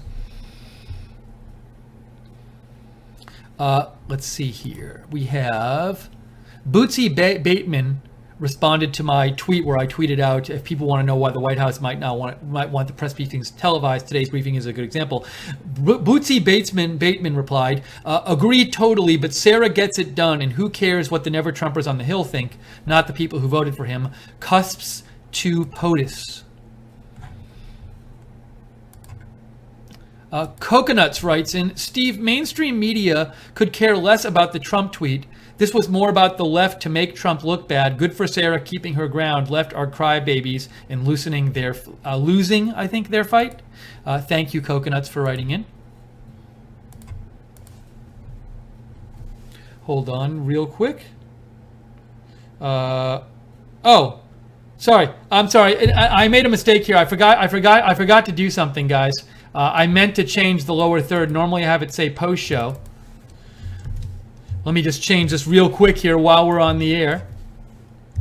I knew there was something I might have forgot to do. We're not awaiting the White House press briefing. We're awaiting President Energy speech. Here we go. Sorry about that. My bad. Thank you, Joe, for writing in. Let's see. I'm looking for your more comments. I think somebody sent me a message. John T said Acosta was quiet today. And again, we're going to be in about 15 minutes or so. President Trump is going to be speaking on energy. And Joe, I'm just wondering, are we running that on this feed? Are we just going to have it here? Or like if people are watching this stream, let me know what's happening, Joe, with that. If I should tell people to go to one of our other streams or stay on this stream. I think we're just going to run it on this stream right here. But Joe, if I'm wrong about that, let me know. Victoria writes in, nothing of substance from reporters as usual, just lots of posturing. That's why these briefings need to be off camera. That's from Victoria. Oh, so I guess if you want to watch President's speech, it'll be coming on this stream. Whatever stream you're watching me on, you'll be able to see it there. On Facebook, I don't know about that. If you're on Facebook watching me, you might have to come to YouTube to watch the President's speech. I'm not sure about that yet. Very complex here. Let's see. We have like a parody Donald J. Trump account wrote me, I must now consider revoking CNN's White House press credentials after a new video released by Project Veritas. Jim Acosta is next. That's from parody Donald Trump account. Again, this is Right Side Broadcasting. Would love to hear from you. Look, maybe you liked the press briefing today. If you did, I would love to hear from you no matter what you think. So, we don't push an agenda here at Right Side Broadcasting. We want to hear from you, and we're happy to say, your comments no matter what they are. So write to me here. I'm at Lookner on Twitter. Feel free to follow me as well as you want, because I cover a lot of breaking news stuff on my Twitter. So if you like that, follow me on Twitter. Actually, Right Side Broadcasting is at RSB Network, so you can follow Right Side Broadcasting too. I am Steve Lookner. This is the post show for this Sarah Sanders press briefing. We're taking your comments. We're reading them on the air. Also, let me say again, I'm sorry to say this again, but I got to say it because it keeps us in business. We are viewer supported. We don't have like some big donor who gives us all this money, which is good because they would probably want to control what we have to say. But in the cost of being independent and being a truly independent media network is that we need to rely on you to stay on the air. So if you would donate, if you consider donate, that would really help us a lot. Even small donations really help us stay on the air. And so you can either go into the YouTube chat room right next to the broadcast and click on the $sign at the bottom of the chat room, or go to rsbn.tv/donate, rsbn.tv/donate. Deplorable Sandy writes in, the majority of the press in and out of the press room is an embarrassment to our country. If I were president, I'd refuse televised briefings. You know, it's interesting. I do feel when the White House first came up with this idea of not televising their briefings, I wasn't hearing as much as I am now from some people like I like that idea. I was hearing a lot of people, like in the press especially, but people on the left and in the press, and some other people as well, saying I don't like that idea. But I feel like now I'm starting to hear more people saying I like that idea. There's still people who don't like the idea, but I think once, you know what, it's like it's maybe it's that people are seeing both now. People are aware that the press briefings can be done with just audio, and they can watch it on TV, and they can go on the web and get it, and they've done that. And now, after having done that and seen what that's like, then you get a briefing like today. And I'll say it again, this was like, it had to be in double figures, the number of questions about the tweets, the Mika and Joe tweets. It had to be way over half of the briefing. If you told me 75% or something, that sounds about right in terms of the Sarah Sanders portion of the briefing. And it's just like, is that really helping Americans get the information they need? I mean, wouldn't Americans have gotten the same information with just a couple of questions about that, and then questions about other things, like, say, the news just came out that President Trump is meeting with President Putin at the G20 summit. I didn't recall that being asked about. If it was certainly not asked about a lot. Iraq was not asked about a lot. It was announced today. Iraq announced today that they said basically the fight to take over Mosul is over from ISIS. You know, so what does the White House have to say about that? Lots of things out there to ask about, and you know, they just, so much of it was just repeated questions, or as I said earlier, non-questions, questions disguised as statements on these tweets. So look, I certainly see why somebody could make an argument that, like, the press briefings will better serve the American people if they're not televised, they're on audio, and we give people full access to them, and people can ask whatever questions they want, and we'll answer them, and people can listen to it. So I don't know. I understand there's an argument to be making them televised. I'm just saying, you know, I don't dismiss the argument to not have them be televised. Let's see here. Miss Tree says, Huckabee is like a mom to those reporters. I love it. The press should be fired. I am shocked they have a job, period. Let's see here. Jen Bowles 10 writes in, I love Sarah. It sucks she has to treat these journalists like spoiled high schoolers, but she stands her ground. That's from Jen Bowles 10.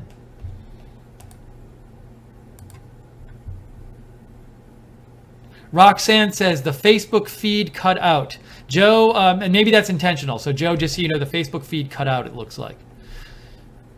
Solomon's Temple says, mainstream media ship hit an iceberg several months ago. Water is slowly sinking it as news anchors play violin on the Lido deck. RSBN is a life raft circling. This is a tragic event unfolding before our eyes. Truth is coming.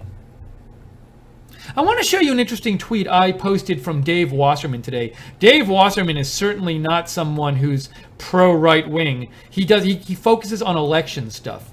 But yeah, so just so you know, if you were watching on, the reason the Facebook feed went out is because we had to do that to start to broadcast the President Trump energy speech on Facebook. So anyways, so Joe, maybe if you get a chance when you're done, like while I'm on the air here, because I can't do it while I'm on the air, just like shoot a quick message to the people on Facebook saying sorry about the stream cutting out, so they won't be angry at us. Joe is doing an excellent job. The CEO, Joe, is actually producing today as well. So thank you, Joe.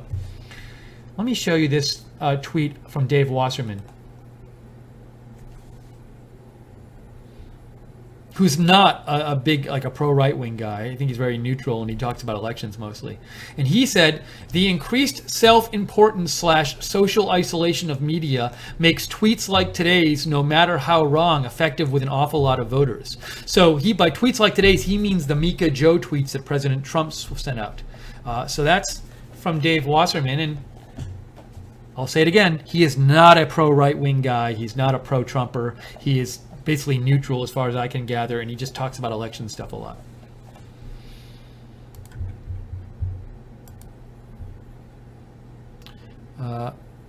Coconut says, can you guys break down how many reporters and time spent on the same question and send that out? Coconuts, if we had a giant staff here, that would be a fantastic idea.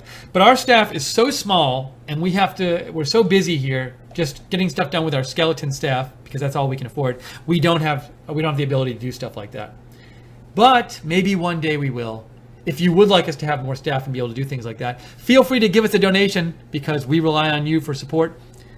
Either go to the chat room on YouTube, bottom of the chat room, click the $sign, or go to rsbn.tv/donate. You help us stay on the air.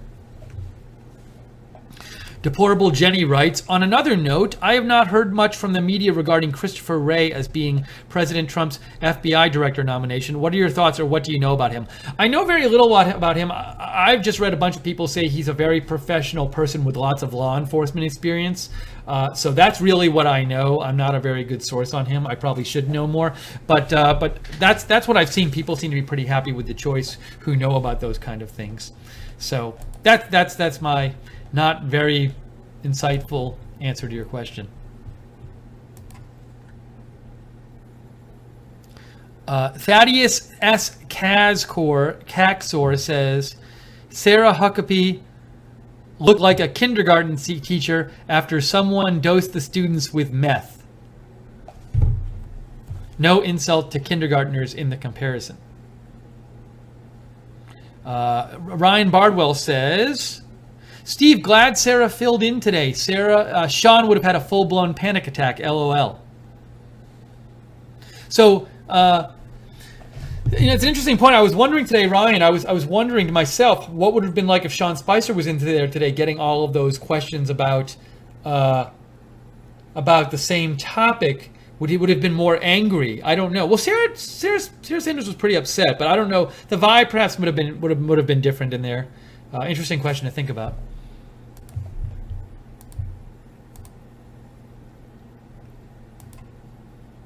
Taking your messages here, reading your comments and questions on the air. Give me a shout on Twitter @Lookner, or email me steve.lookner@rsbn.tv if you'd like to write in. Would love to hear what you think about today's press briefing. Llama X writes in, any idea who is the great mind who suggested White House to do a live on-camera briefing today? That was a masochistic press briefing. I will say, because I've watched the press briefings, because we cover them, that might have been the one press briefing which was most taken over by a single issue. There have been other ones that were taken over, but in terms of the amount of time taken up on a single thing, that might have won today. That might have been at the top of the list. William Glass writes in, MSNBC, Steve, why on earth would you want to watch the scummiest of the mainstream media? The scummiest of the mainstream media. The mainstream media has declared war on President Trump. Trump has always been this way. You attack him, expect a counterattack. As far as Trump's response to the mainstream media, too bad, too sad, get over it. That's from Bill Glass. Thank you, Bill. And Bill Glass also writes, subject, most entertaining POTUS ever. President Trump is the most entertaining president we've ever had. It is great fun watching him jerk the chain of the mainstream media and liberals. Go Trump MAGA, from Bill Glass. So we are about 4 minutes away, if it starts on time, from President Trump's speech. It's going to be right here. You don't have to go anywhere else. President Trump's speech on energy is coming up right here. And we are not going to do a post show for that. So once we go to that, just don't wonder where I am after that, because this is the post show basically. So we're just going to go right to the speech afterwards. And then if any breaking news or anything happens later in the day, I'll be back on the air. But we're still here on the air with the post show for the press briefing, and I guess you could call this the pre-show for the energy speech. And taking your comments, your questions.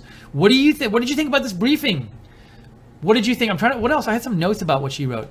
Oh, also there was a little news today. I want to show you this. I don't know if people are reporting this at all. If I can get it up here, let's see. Here it is. Look, little news, little cabinet news. President Trump formally Jerome Adams to be U.S. Surgeon General. I just heard this while the briefing was going on, so I know nothing about this person, but I will look some stuff up. But there you go, your Surgeon General nominee.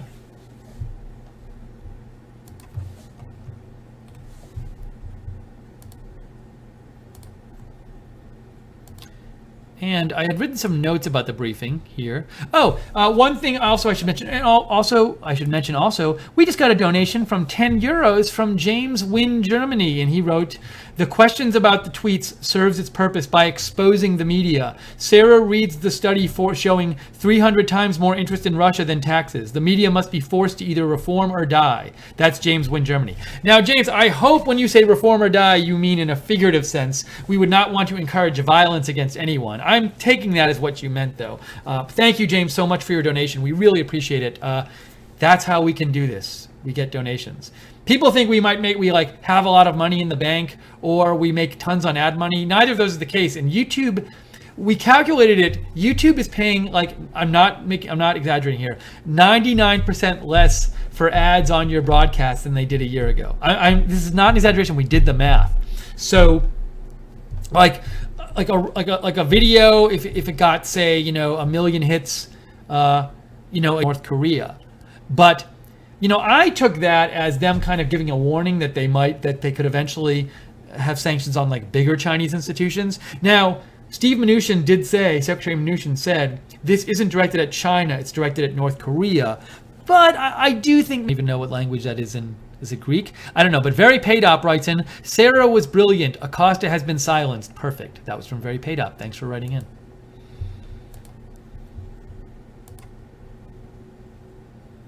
We are awaiting, right here, President Trump's speech on energy. That's going to happen anytime now. When it happens, Joe will give me a shout, and we will go right to it.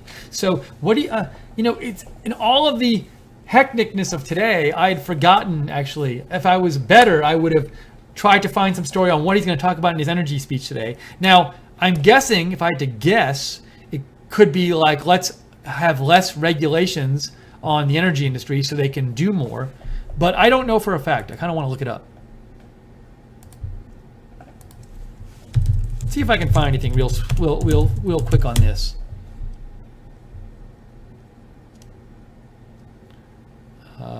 I'm seeing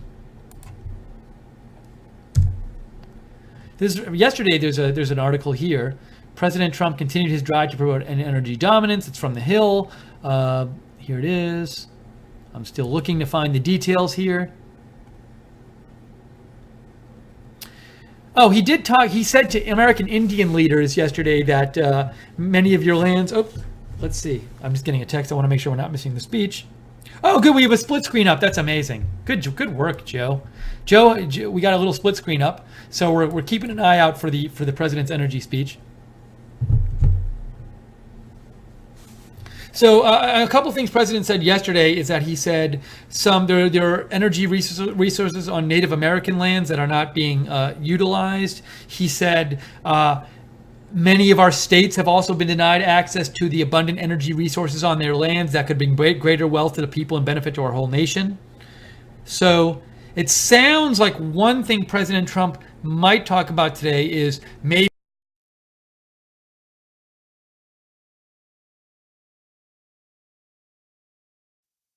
and lessening those restrictions. I'm not sure. We'll see.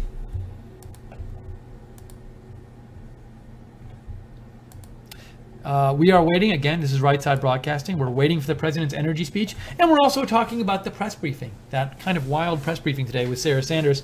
Also Sarah Sanders said, so she said a couple comments she said during the briefing. She said she didn't think President Trump went too far with his Mika Joe tweets. She said he fights fire with fire. She said She talked about how Morning Joe has said he's mentally ill and has a personality disorder. She said the president has been attacked mercilessly by the media. She said the American people elected a fighter, not someone to sit back and do nothing. And she was asked if the tweets were beneath the dignity of the office of president. And she said, he knows that every day, he shows the dignity of the office in every day in the decisions he's making, the focus and priorities of his agenda. If you have any thoughts on this press briefing, would love to hear from you. We still have a couple minutes, I think, until that speech starts, till the energy speech starts, which we're going to go to right here.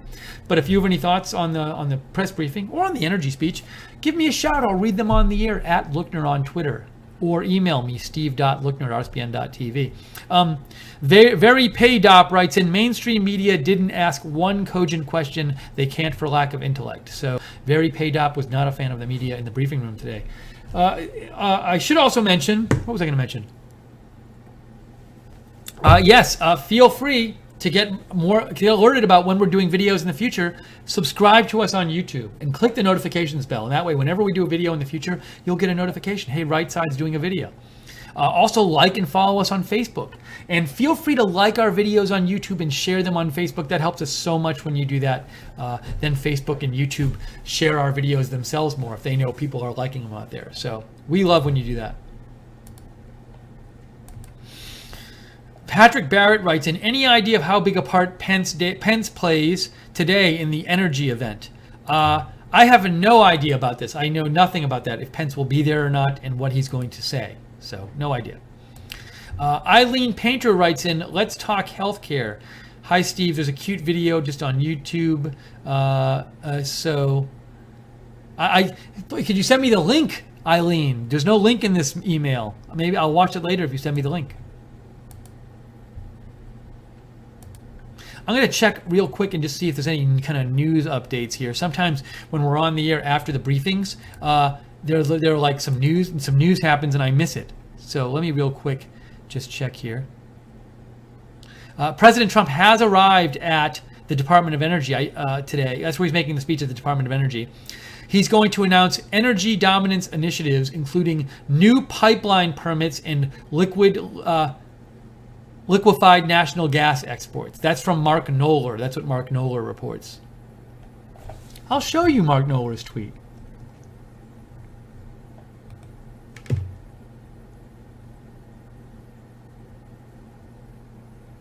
If I can.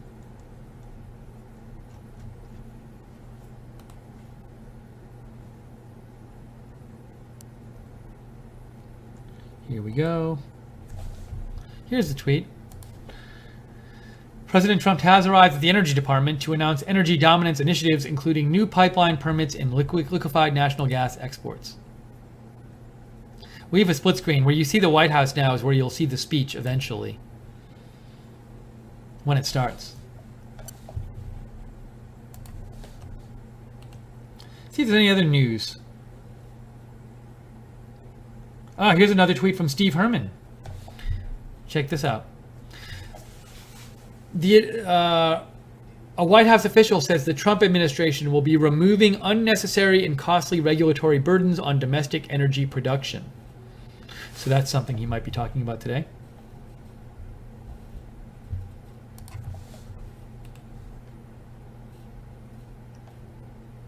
Here we go. Some more reporting from Steve Herman. I'll show you. During the speech, the imminent speech at the Energy Department, the president will announce new pipeline permits and expansion of liquefied natural gas exports, natural gas, not liquefied national gas, liquefied natural gas exports, and address barriers to coal exports.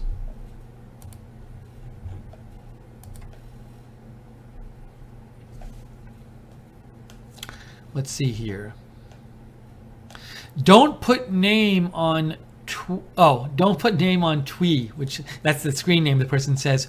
Home wreckers live in glass houses. I think they're talking about Mika and Joe in that message. See if we can find any more news here. Also, I don't know if anybody saw this, but this was a little news story that happened during the briefing. Police say man arrested in France after trying to ram car into crowd in front of French mosque. No one injured. There was a report out that might have been like an intended retaliatory attack. So just similar to the one we saw a couple weeks ago at the mosque. Was that in England? I think that one was in. So that happened today, reportedly.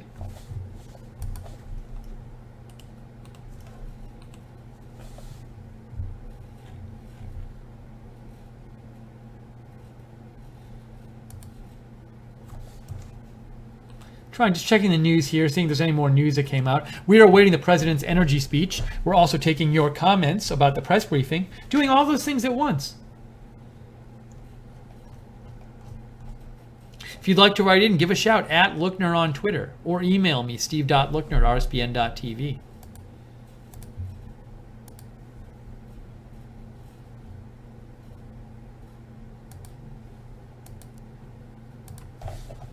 I'm just checking here my news feed to see if there's anything else we missed news-wise.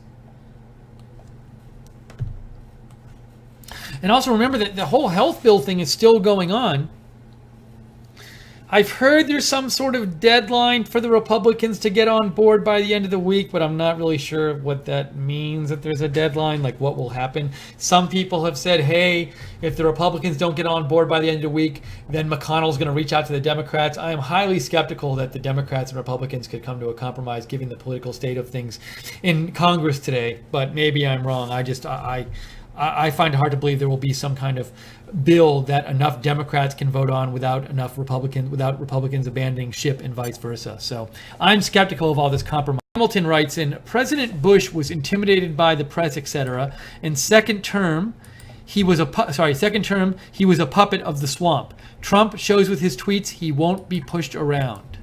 Thanks, Stephanie, for writing in.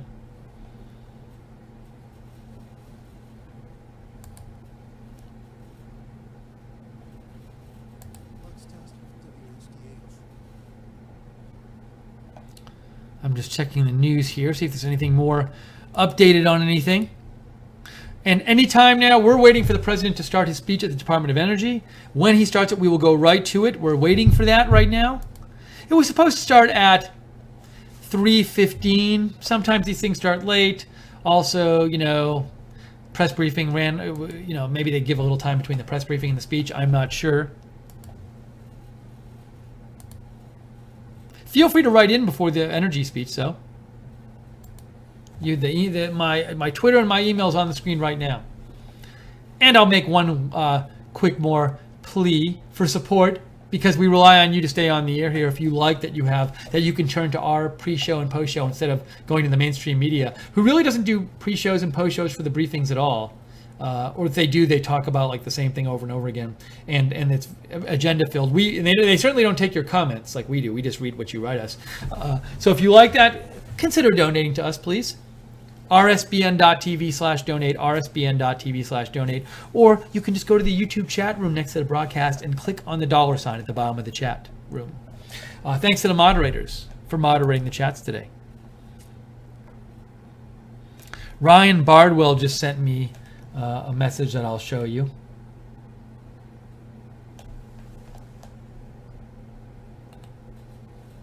Here's a message Ryan sent me. That's from Ryan Bardwell.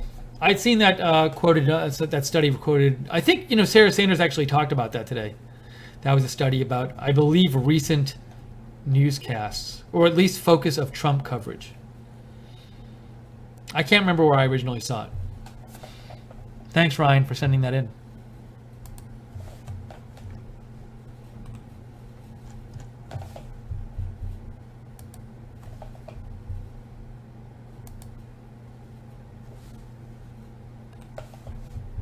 Okay, we are still waiting for the president's speech at the Energy Department. I think it might be the first time he's been over to the Energy Department. Am I right about that? I don't know. I thought I read that.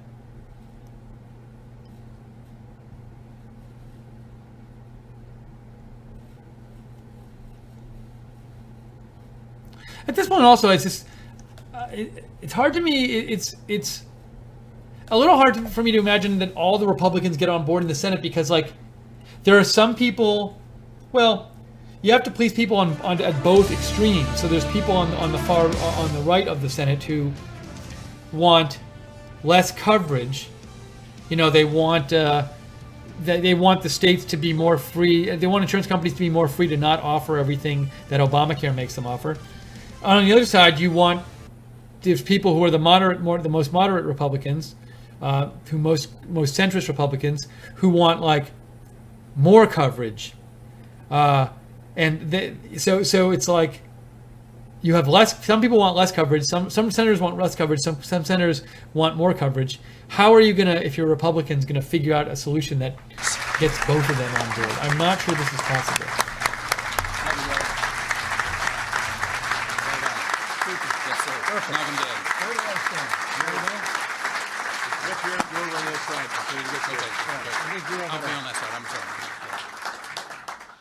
Well, thank you so much. How about another round of applause for Secretary Rick Perry, who's doing such a tremendous job here at the Department of Energy. To Secretary Perry, to Secretary Ryan Zinke, to Administrator Scott Pruitt, to Chairman Lisa Murkowski, Chairman Lamar Alexander, Chairman Greg Walden, to Chairman Mike Simpson, all the distinguished members of Congress and honored guests who are here. Welcome to a new era of American energy. A new era in American energy dominance, and welcome to an era defined by the pro-energy leadership of President Donald Trump.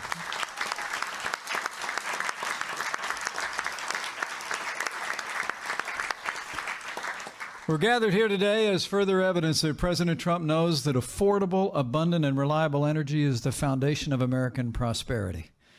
In fact, since day one of this administration, President Trump has taken decisive action to unleash the unlimited potential of America's energy resources, and we're just getting started.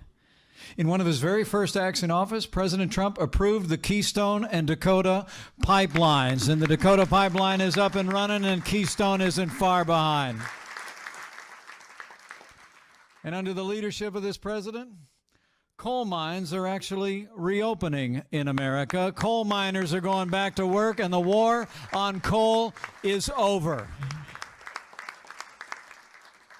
President Trump's been rolling back the Clean Power Plan. He's opening the way for more offshore drilling. And President Donald Trump sent a message to the world that we're going to put American energy and American jobs first when he withdrew the United States of America from the Paris Climate Accord.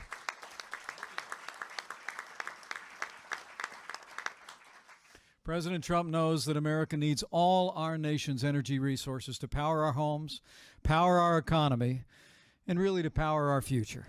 And his actions in this Energy Week demonstrate this president's commitment to putting American jobs, American families, and American energy first. So with gratitude for his leadership, unleashing American energy, it is now my high honor and distinct privilege to introduce to you the President of the United States of America, President Donald Trump.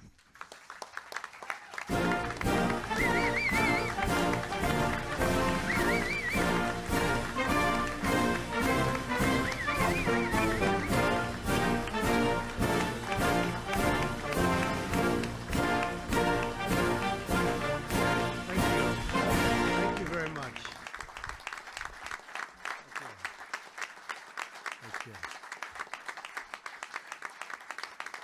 Thank you, everybody. Thank you very much. How are you? Well, I want to thank everybody on stage. They are really a terrific team. We have some of the real winners in the audience, too, that I can tell you, some great, great people.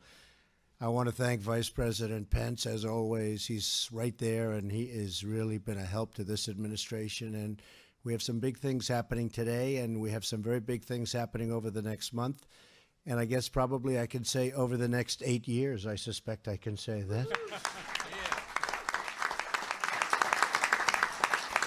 It's wonderful to be here with so many pioneers and visionaries from America's energy industry, great industry. I want to thank the leaders of our great energy companies for joining us today and for supporting our efforts to bring true wealth and prosperity to our people. I also, that's true. Come on, give yourself a hand. You deserve it. You deserve it. You've gone through 8 years of hell, and actually I could say even a little bit more than that. You deserve it. I also want to express our sincere gratitude to the labor union leaders and members who have joined us today. Thank you, fellas. Thank you. Thank you. Your workers embody the skill, grit, and courage that has always been the true source of American strength. They are great people. They break through rock walls, mine the depths of the earth, and reach through the ocean floor to bring every ounce of energy into our homes and commerce and into our lives. Our nation salutes you. You're brave and you. Thank you very much. Thank you, fellas.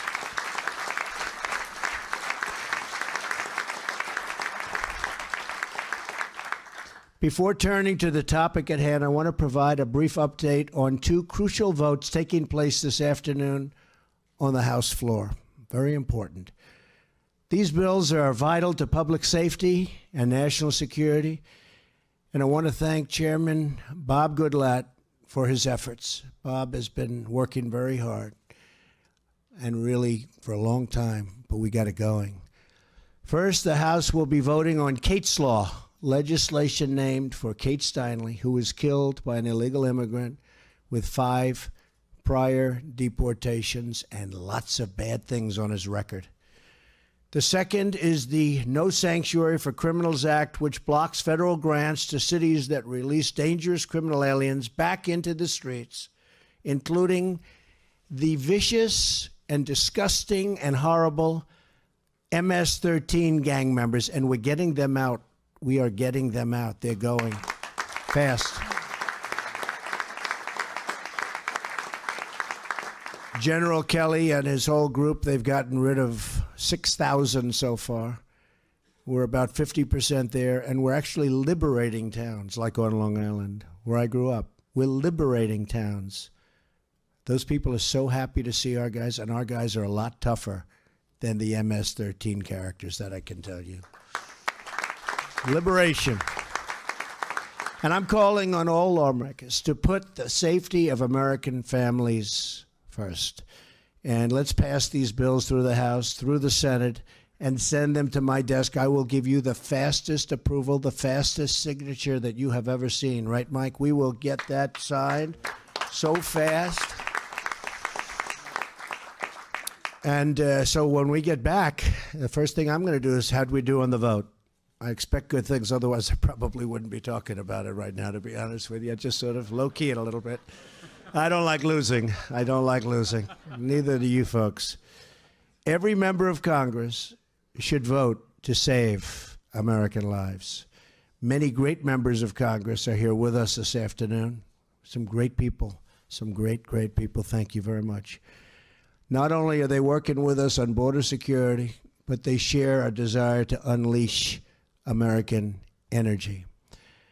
I especially want to thank Secretary Perry for his tremendous leadership in this department. He has really done a terrific job, and he's also a cheerleader. He's really a cheerleader. I watched that in Texas. The thing I loved about him, he was always saying how great Texas was.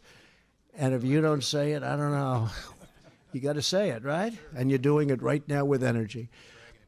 That's true. Along with Secretary of the Interior Ryan Zinke and EPA Administrator Scott Pruitt. And we've been through our battle, Scott, not with each other, with the world. And now the world is starting to say, I think they're right. They'll find out. We have no doubt. But all three of them strongly believe in putting America first, which is what I believe in, which is why I got elected. It's called Make America Great Again. That's what we're doing. Make America Great Again. We're here today to usher in a new American energy policy, one that unlocks millions and millions of jobs and trillions of dollars in wealth. For over 40 years, America was vulnerable to foreign regimes that used energy as an economic weapon. Americans' quality of life was diminished by the idea that energy resources were too scarce to support our people. We always thought that. And actually, at the time, it was right to think. We didn't think we had this tremendous wealth under our feet. Many of us remember the long gas lines, and the constant claims that the world was running out of oil and natural gas. Americans were told that our nation could only solve this energy crisis by imposing draconian restrictions on energy production. But we now know that was all a big, beautiful myth. It was fake. Don't we love that term, fake? What we've learned about fake over the last little while. Fake news. CNN, fake. Whoops, the camera just went off. Okay, you can come back. I won't say. I promise I won't say anything more about you. I see that red light go off. I say, whoa.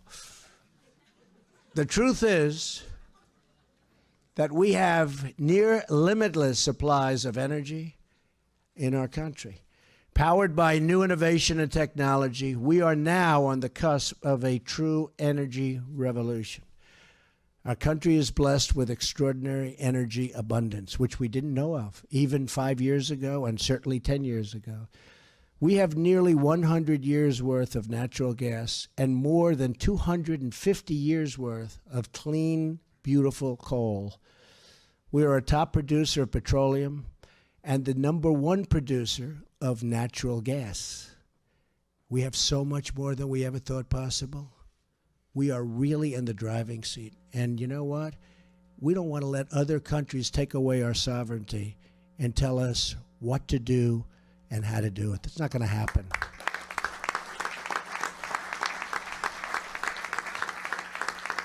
With these incredible resources, my administration will seek not only the American energy independence that we've been looking for so long, but American energy dominance. And we're going to be an exporter. We will be dominant. We will export American energy all over the world, all around the globe. These energy exports will create countless jobs for our people and provide true energy security to our friends, partners, and allies all across the globe.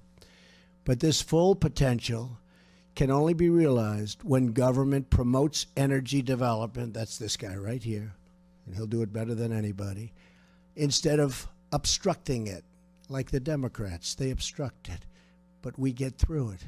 We cannot have obstruction.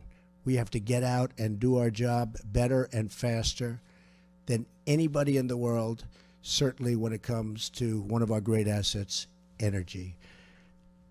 This vast energy wealth does not belong to the government. It belongs to the people of the United States of America.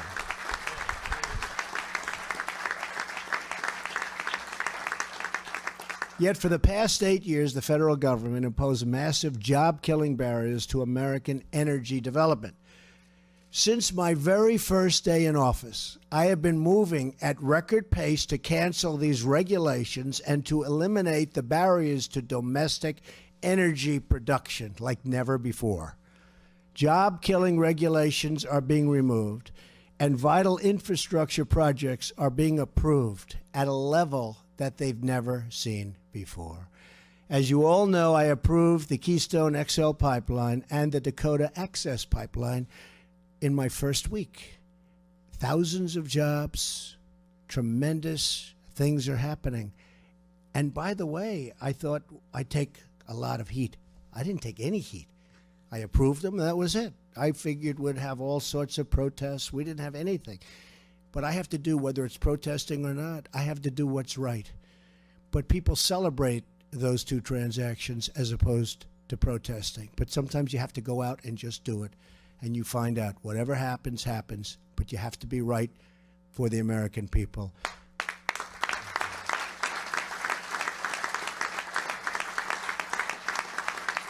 Thank you. I'm dramatically reducing restrictions on the development of natural gas. I canceled the moratorium on a new coal leasing. And you know what was happening? The new coal leasing on federal lands. It was being so terribly restricted. And now with Ryan and with the group, it's going to be open. And the land will be left in better shape than it is right now. Is that right? Better shape. We have finally ended the war on coal, and I'm proud to report that Corsa Coal, here with us today, just opened a brand new coal mine in the state of Pennsylvania, the first one in many, many, many years. Corsa, stand up. Come on. Congratulations. Congratulations. Employing a lot of people, and we are putting the coal miners back to work, just like I promised. Just like I promised when I went through Ohio and West Virginia, Wyoming, and all of the different places. And I see Bob back there. Congratulations, Bob. He's in great shape, right? You're in good shape, Bob, right from the beginning. Good. You just take care of yourself, all right? We're ending the intrusive EPA regulations that kill jobs, hurt family farmers and ranchers, and raise the price of energy so quickly and so substantially. In order to protect American jobs, companies and workers, we've withdrawn the United States from the one-sided Paris Climate Accord.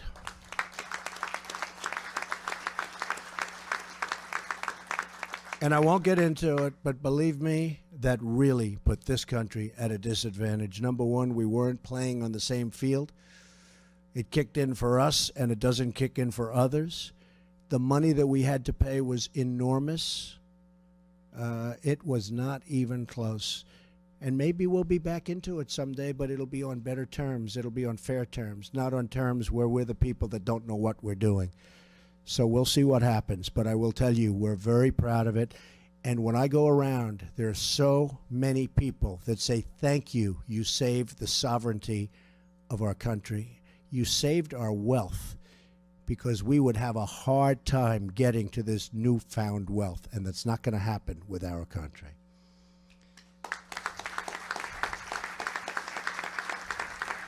Today, I'm proudly announcing 6 brand new initiatives to propel this new era of American energy dominance. First, we will begin to revive and expand our nuclear energy sector, which I'm so happy about, which produces clean, renewable, and emissions-free energy. A complete review of U.S. nuclear energy policy will help us find new ways to revitalize this crucial energy resource. And I know you're very excited about that, Rick. Second, the Department of the Treasury will address barriers to the financing of highly efficient overseas coal energy plants. Ukraine already tells us they need millions and millions of metric tons right now. There are many other places that need it too. And we want to sell it to them and to everyone else all over the globe who need it. Third, my administration has just approved the construction of a new petroleum pipeline to Mexico, which will further boost American energy exports. And that'll go right under the wall, right? It's going under, right? Have it go down a little deeper in that one section, a little like this, right under the wall.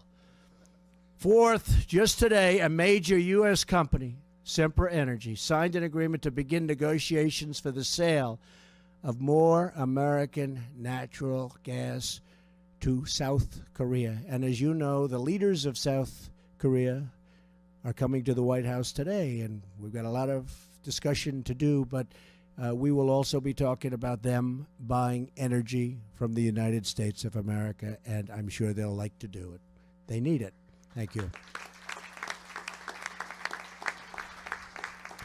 Fifth, the United States Department of Energy is announcing today that it will approve 2 long-term applications to export additional natural gas from the Lake Charles LNG terminal in Louisiana. It's going to be a big deal. It's a great announcement. Finally, in order to unlock more energy from the 94% of offshore land closed to development, under the previous administration, so much of our land was closed to development. We're opening it up. The right areas, but we're opening it up. We're creating a new offshore oil and gas leasing program. America will be allowed to access the vast energy wealth located right off our shores. And this is all just the beginning, believe me. The golden era of American energy is now underway. And I'll go a step further. The golden era of America is now underway, believe me.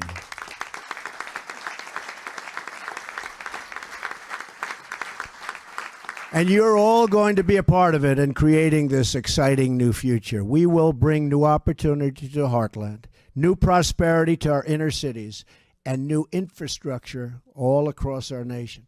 When it comes to the future of America's energy needs, we will find it, we will dream it, and we will build it. American energy will power our ships, our planes, and our cities.